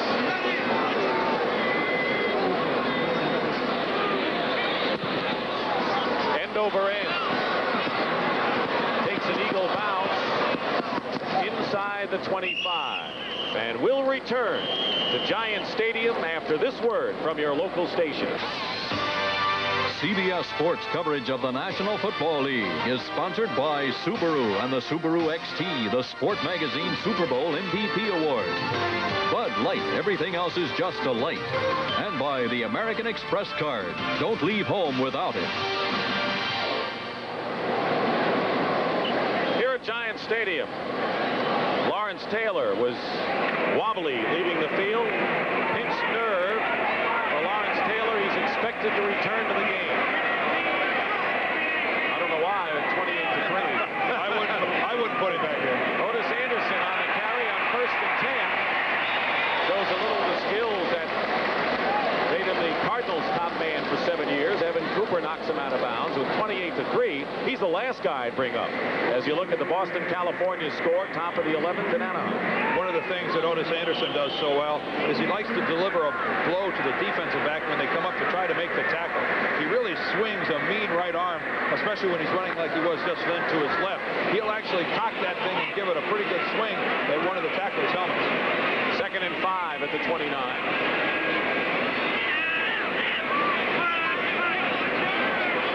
And it's Anderson. And Otis Anderson is a first down and more. And he pulled up lane. And Otis Anderson pulled a muscle. He picked up 16 yards, and how frustrated and distraught he is at that Giants sideline. Well, Anderson has had assorted leg problems the last couple of years in St. Louis. This is the old counter tray play where he makes the counter step to the right.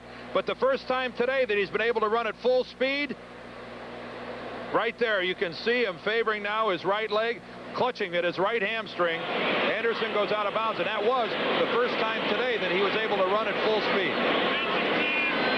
1st and 10 at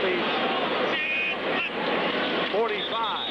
Carthen replaces him. Roussan carries, and a penalty marker is down. The Red Sox have scored a run in the top of the 11th. Lead the Angels. Ball start, number 66, offense, 2nd down. William Roberts, the left tackle. Anderson was most pleased coming to the Giants, not only for the obvious reasons of going to a winner, but he's just married and his wife is from East Orange, New Jersey. But going to a winner did have a nice effect on Otis. He told me, you know, one day I'm 0-5, the next day I'm 4-1. 1st and 15 at the 40.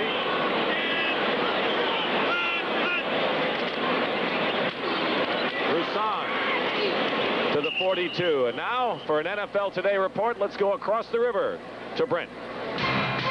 All right, Dick, on the move, Tommy Kramer. He has passed for 285 yards, 2 touchdowns. This one to Anthony Carter. 6:37 to go, and the Minnesota Vikings have tied the San Francisco 49ers. And as you said, 7-6 right now. Red Sox lead the Angels. Let's go back to Dick Stockton. So the Vikings coming back against the 49ers. And Atlanta beating Los Angeles today. That NFC West is an interesting tussle these days. 2nd and 13. Carthen with one of his rare carries. Powers his way close to first down yardage. Into Eagle territory. He'll be shy by a yard. Brenard Wilson makes the tackle. Cleveland Browns over the Kansas City Chiefs today, 20-7. The Denver Broncos way ahead of San Diego, 31-7, undefeated in the AFC. The Raiders are leading Seattle, so that's anyone's ball game in the 4th quarter. And that'll set up, should be a fascinating clash coming. 3rd and 1 at the 46. Damian Johnson, number 68 on short yardage, is in the game, and Roussan dives for what appears to be a first down to the 44.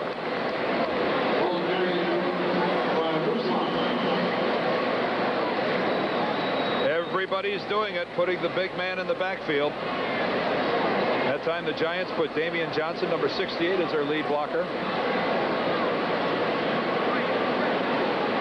Johnson, a guard. And we're going to have a measurement right now to see whether Roussan has the first down with 12:31 remaining.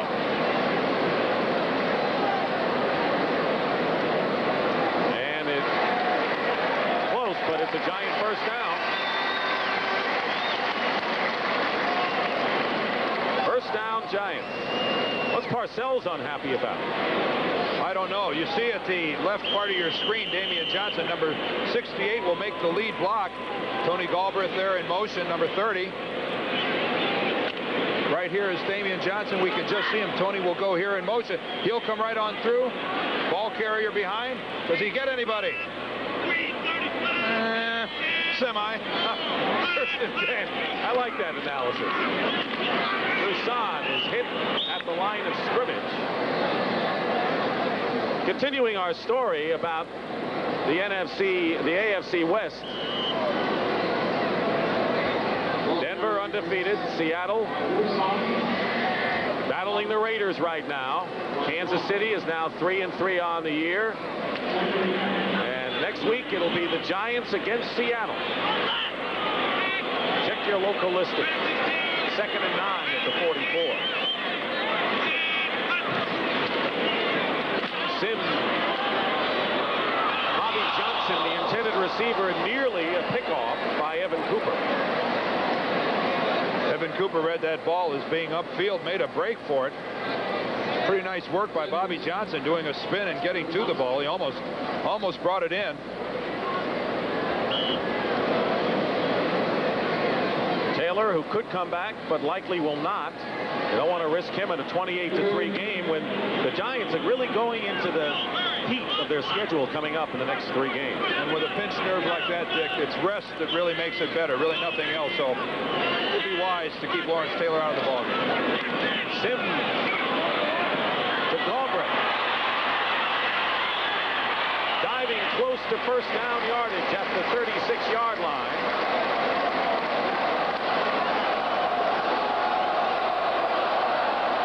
It'll be 4th down, and the crowd wants the Giants to go for it. It is 4th and actually 2 yards from where we see it. We're going to call a timeout, Parcells said.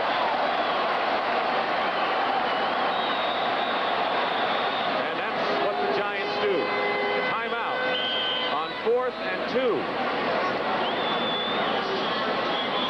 Parcells doesn't look like a guy who's leading 28-3. No, he sure does not. We'll be back. Big lead, New York. Giants have called a timeout, and now they've got things straightened out. It'll be 4th and 2. The scoreboard says 1, but it's really 2 yards to a first down.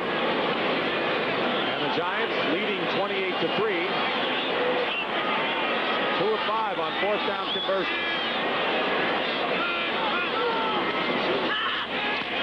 Sims going deep for Roussan. He's got it. Touchdown.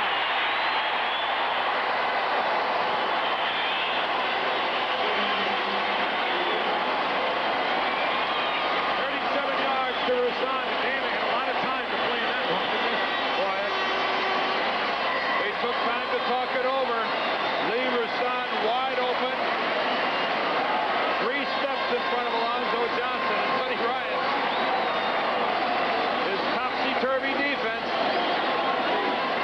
All of a sudden looking more like the Eagle defense that played the first couple of weeks of the season, not the last 2.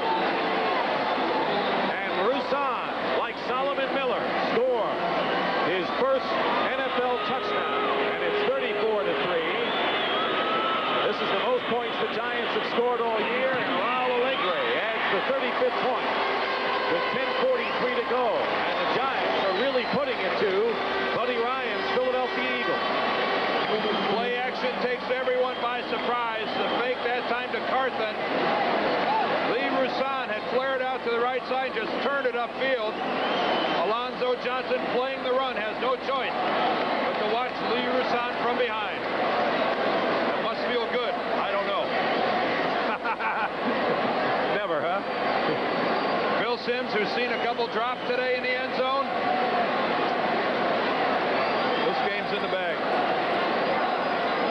And for Buddy Ryan, his improved defense isn't going to look good in the numbers after this one.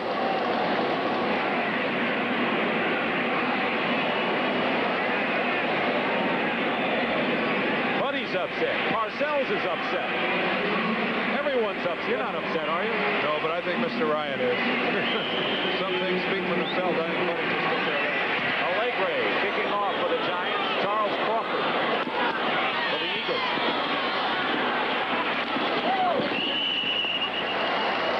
We had no score after one quarter, and the Giants scored 14 points in each of the second and third quarters, and one touchdown here. Tonight on CBS, 60 Minutes features a story on a happy little American boy who used to be a starving little African boy. A Midwest couple saw him on 60 Minutes and went and got him. Then it's the award-winning series Murder, She Wrote, which will be followed by the TV movie Circle of Violence, a family drama starring Tuesday Weld and Geraldine Fitzgerald. That's all tonight here on CBS. Jaworski stays in there for the Eagles. Takes the punishment. And a flag down. Spagnola defended by Banks and apparently was interfered with. Bottom of the 11th, the Red Sox lead the Angels now 7-6. Pass interference, number 58. Defense, automatic first down. First down, Eagles. They appear to be getting more first downs by penalty than by the normal course of things this year. 5 first downs, 2 of them by penalty, so I'm close. Before that, they have 40 yards in total offense, 355 for the Giants. This is one of the most lopsided total yardage differentials I've ever seen. First and 10 at the 29. Jaworski in trouble. And Spagnola may have made an amazing catch at the 42-yard line. He did for 13 yards. What a great play in a rout here by John Spagnola. Jaws under pressure, has to leave the pocket. He'll float out to the right. A fine throw on the run, but Spagnola is going to spear this with one hand up into the air, takes his eye complete, doesn't have any idea where it is, and then pulls it back in with his right hand. Fair concentration on the ball. Think we'll see that in some highlights tonight? I think a very good chance. First and 10 at the 42 with 9:40 remaining in the fourth quarter. Hammonds gets nothing. Jim Burt on the stop. And they have to separate some of the players, Spagnola and Lawrence Taylor. So Lawrence Taylor indeed came back into the game. Well, I think he just wanted to come in and tell John what a fine catch that was last time around. I don't think these players get enough credit for being the true sportsmen that they really are. Worst passing day for the Eagles was back in 1936, and they're matching that. Second and 10 at the 42.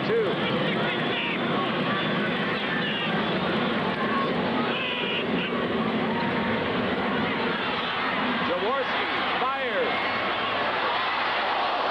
It was intended for Kenny Jackson and fell just between everyone else. Herb Wells was closest to it. I want to clarify something there for some of you that maybe aren't up on the rules of football. You saw 0 passing yardage there for the Eagles, and you're going to say, what do you mean Spagnola just caught that pass? Sacks are deducted from total passing yardage. So every time Jaworski is dropped, and he's been dropped 6 times today for 40 yards and losses, those are deducted from your total passing figures. That's where the big 0 comes in. Thank you for that. Yeah, well, somebody's going to say, well, I just saw him make a catch. Third and 10, Anthony Toney, number 25, is in there as a blocker for Cunningham, who's going for Ron Johnson. And Johnson makes a catch at the 21-yard line of the Giants. And he's hurt. 37 yards to Ron Johnson. And he, as you point out, shaken up.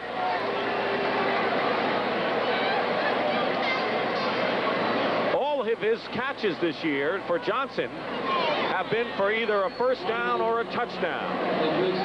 Randall Cunningham gets inserted into the football game and really under difficult circumstances repeatedly.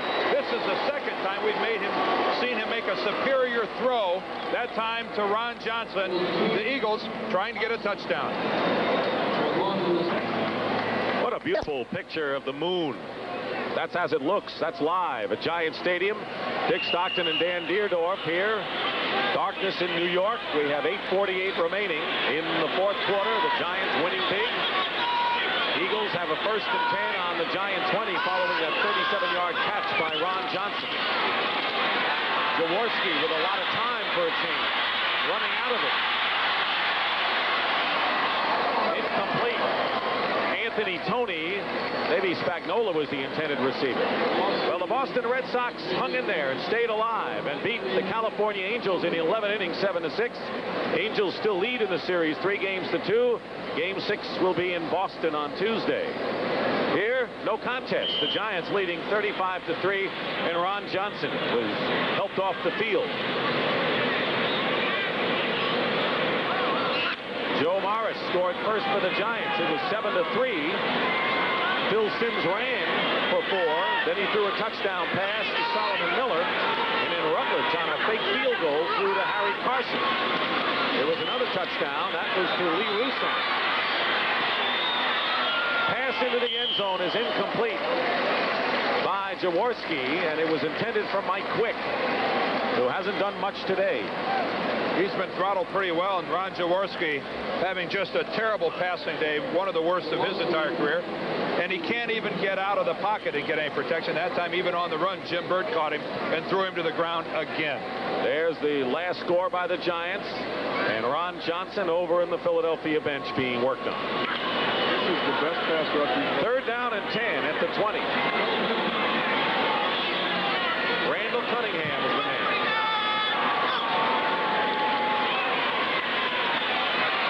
Cunningham sees some room to run. He's at the 10 and out of bounds inside the 10. That'll be enough for a 1st down for the Eagles. And for an NFL Today report, here's Brent Musburger. What do you got, Brent?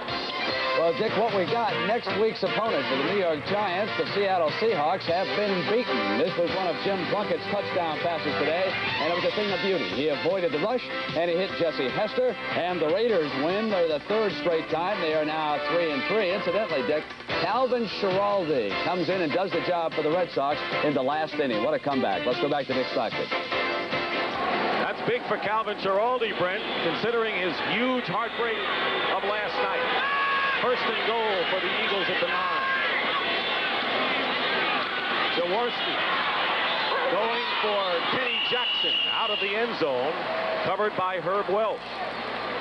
And a penalty marker is down behind the line of scrimmage. Personal foul, sorry. Yeah, that's going to be a roughing the passer call. Jaworski is going to have to spend some long hours in the hot tub after this ball game. He's been beat up and roughed up pretty good by the Giants. That time a little too much after the whistle. He had already suffered 2 concussions coming into this game. Personal foul, roughing the passer, number 70, defense, 1st down. Leonard Marshall in the middle of the screen, working against Tom Gillespie, comes off late. Oh, I don't know if he hardly even made contact. Carl Banks, the linebacker, is actually who dropped Jaworski. Leonard Marshall just seemed to run on by and graze him. 1st and goal on the 4. 1st down on the penalty.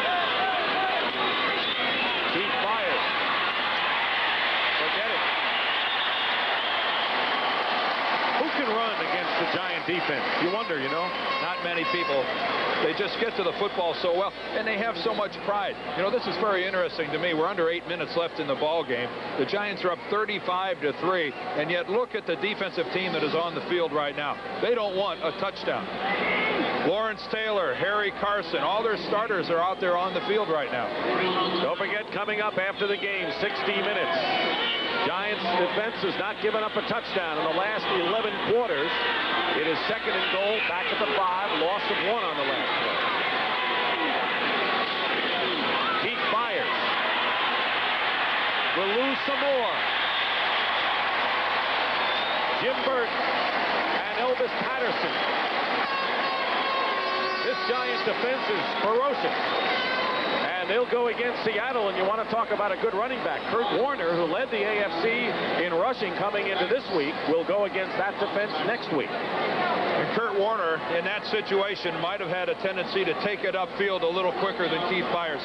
Keith Byers tried to get to the corner, and I think that while he might have gotten to the corner against some collegiate teams at Ohio State, it's going to be a little tougher in this league, and he didn't have a chance of rounding the corner on that play. Philadelphia's all touchdowns have all come through the air this year. Today they have nothing. Randall Cunningham in there, 3rd and 9. Throws, incomplete. Broken up by Terry Kennard, intended for Mike Quick. And it's 4th down. The Eagles will go for it to try to get on the board touchdown-wise. Cunningham from under center just moves a little bit because of the giant blitz. And this really isn't a situation where you can say that the Eagles are playing all that badly. That is just a fine defensive play by Terry Kennard as Cunningham thought he had a touchdown when he released it. Good play by Kennard. It's tough to get on the Eagles for playing bad football, Dick. The Giants today are just making all the big plays. 4th down.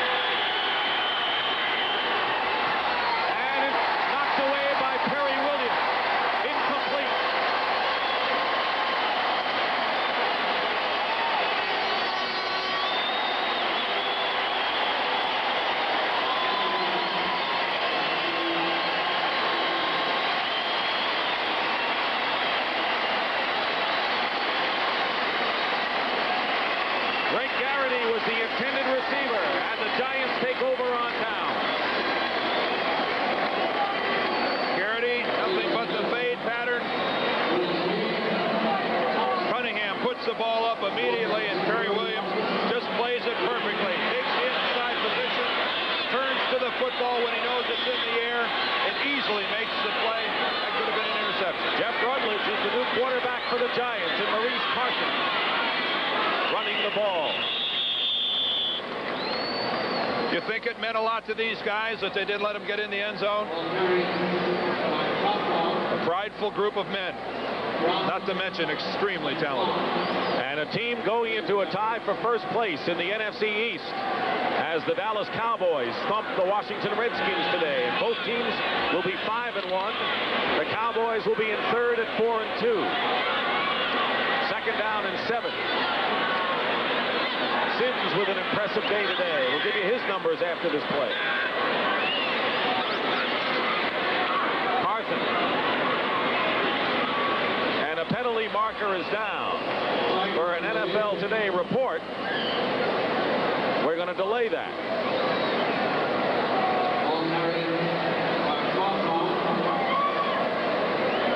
Reggie White is laying on the ground. I think we'll probably have a holding call against New York, but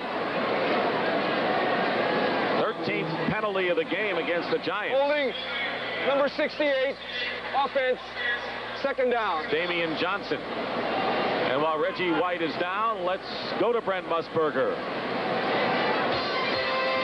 Dick, we've got 5 seconds left in San Francisco. Jeff Kemp has used the clock beautifully. Ray Wersching's 38-yard field goal, and it hits the upright. Ricochets left. The Vikings and the 49ers go into overtime. Vikings win the flip. They've got the ball at midfield. Back to Dick Stockton. All right, Brent, so the Vikings coming back strong, and now overtime against the 49ers. Meanwhile, Reggie White shaken up. not often, by the way, Dick, that you see Ray Wersching missing that type of a situation, hitting the upright. Wow. Bill Sims on the day as White gets up, 20 of 29.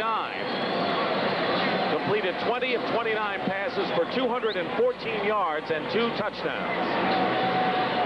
Bill Sims today. And Jeff Rutledge in his 8th year, seeing his first action at quarterback this year. Didn't play at all at quarterback last year, a former Ram.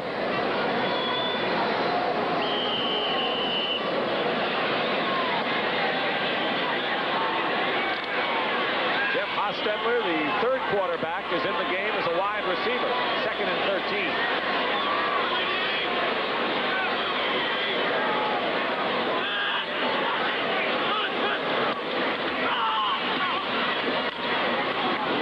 Rusan for a couple.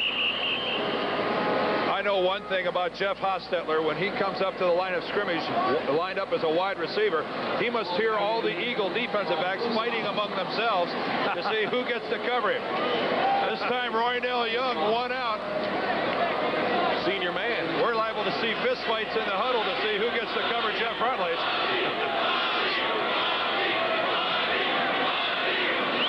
All right, now in the NFL, we have two unbeaten teams, the Chicago Bears and the Denver Broncos. All that's left. Giants will win their 5th in a row. 3rd and 11th.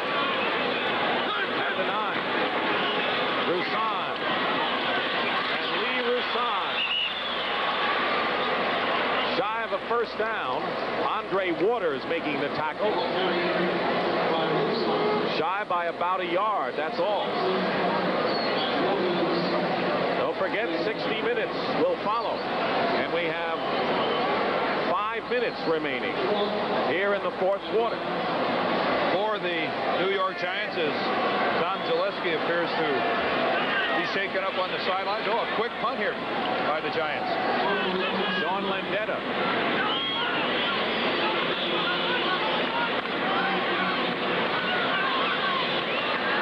Junior Tartalatazzi goes back. Evan Cooper had handled those chores until now. Tartalatazzi's never been a punt returner in college days or in the pros. And he won't pick one up here. The kick is down at the 42. All right, on our way back to Giant Stadium for the completion of this one. Doubleheader next Sunday on CBS, 12:30. Thank you very much, Brent. 35-3 the score, and what a great NFC East race, as everyone had anticipated, is really developing now. What was a surprise to me today was the way that Dallas handed it to Washington. I think that was somewhat of a shock. I really like the Washington Redskins. But boy, now it's all knotted up. And this Giant ball club, what's this now, 5 in a row? How do you figure teams coming back? Minnesota, after losing to Chicago, comes back strong. Overtime against San Francisco. Philadelphia could do that, too, against Dallas. Oh, I don't think there's any question. This Philadelphia ball club is a lot better than the scoreboard is telling us today. They're going to be a factor in the race. They're certainly not going to win it. They're not going to go to the playoffs, probably.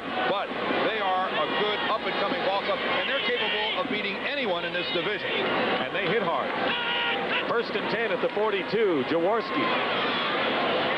And flips it out to Anthony Toney. And Toney, who was activated when Wes Hopkins went on injured reserve. 2nd round draft pick, Eric Dorsey on the tackle. So let's take another look at the standings in the NFC East. And the Redskins, with their first loss, the Giants will be tied with them. Dallas a game behind, and Philadelphia 3 games behind the leaders, but they could tighten things up next week.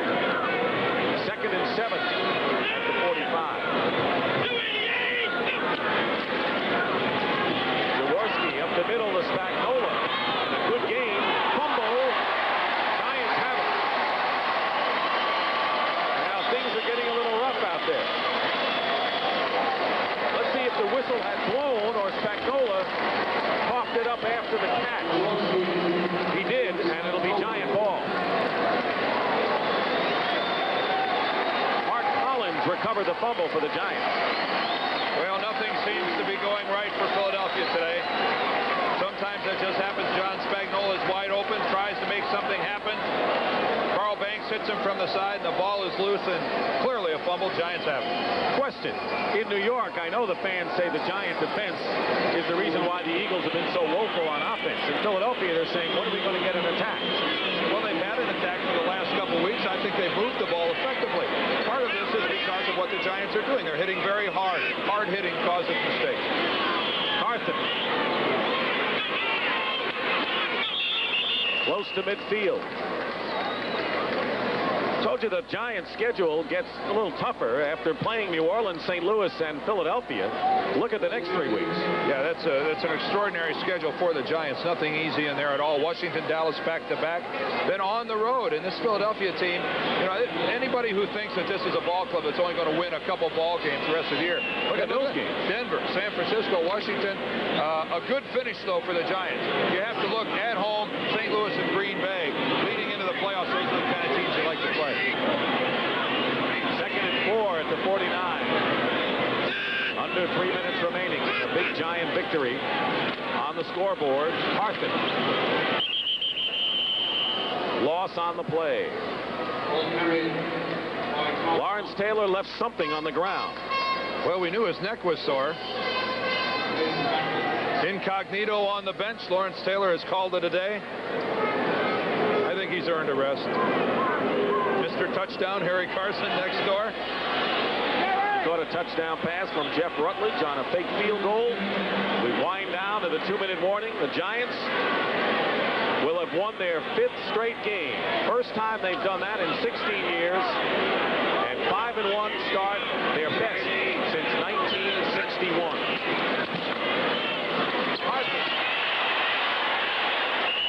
Big gaping hole, gaping hole, and Frizzell makes the tackle at the 40-yard line. A gain of 12, and now our 2-minute warning is in effect here at Giant Stadium. That's our story here at Giant Stadium. While we have a moment, we want to thank Marty Aronoff, our spotter, and Roger Riley, our statistician. Outstanding work by both gentlemen in the waning minute or so of this ball game. And the Giant defense, which gave up 31 against Dallas in the opening game of the year, have only given up 42 points in the 5 games since. Tremendous effort by a great defense. 1st and 10 Giants on the Eagle 41.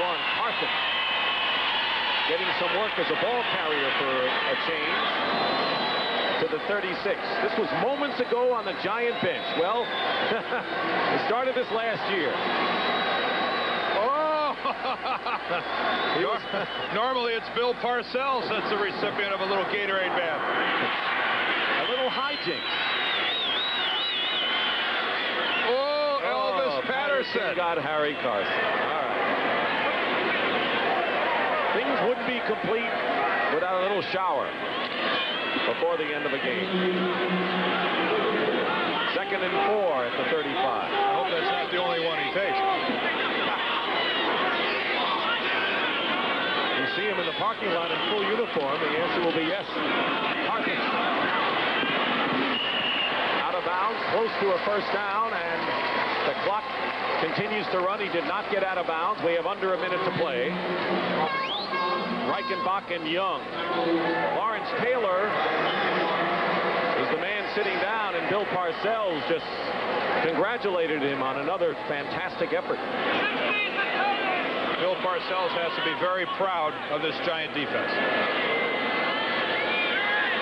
It'll be 1st and 10 at the 30.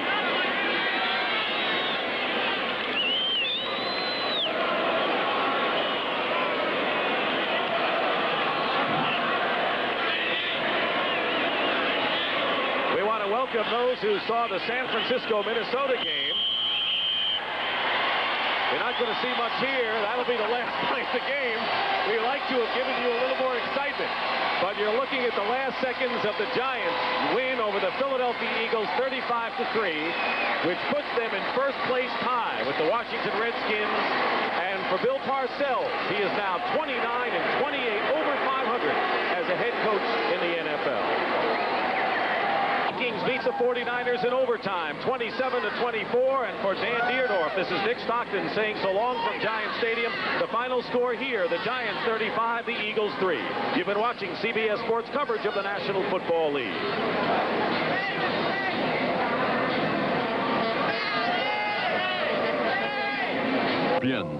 You look to CBS Sports.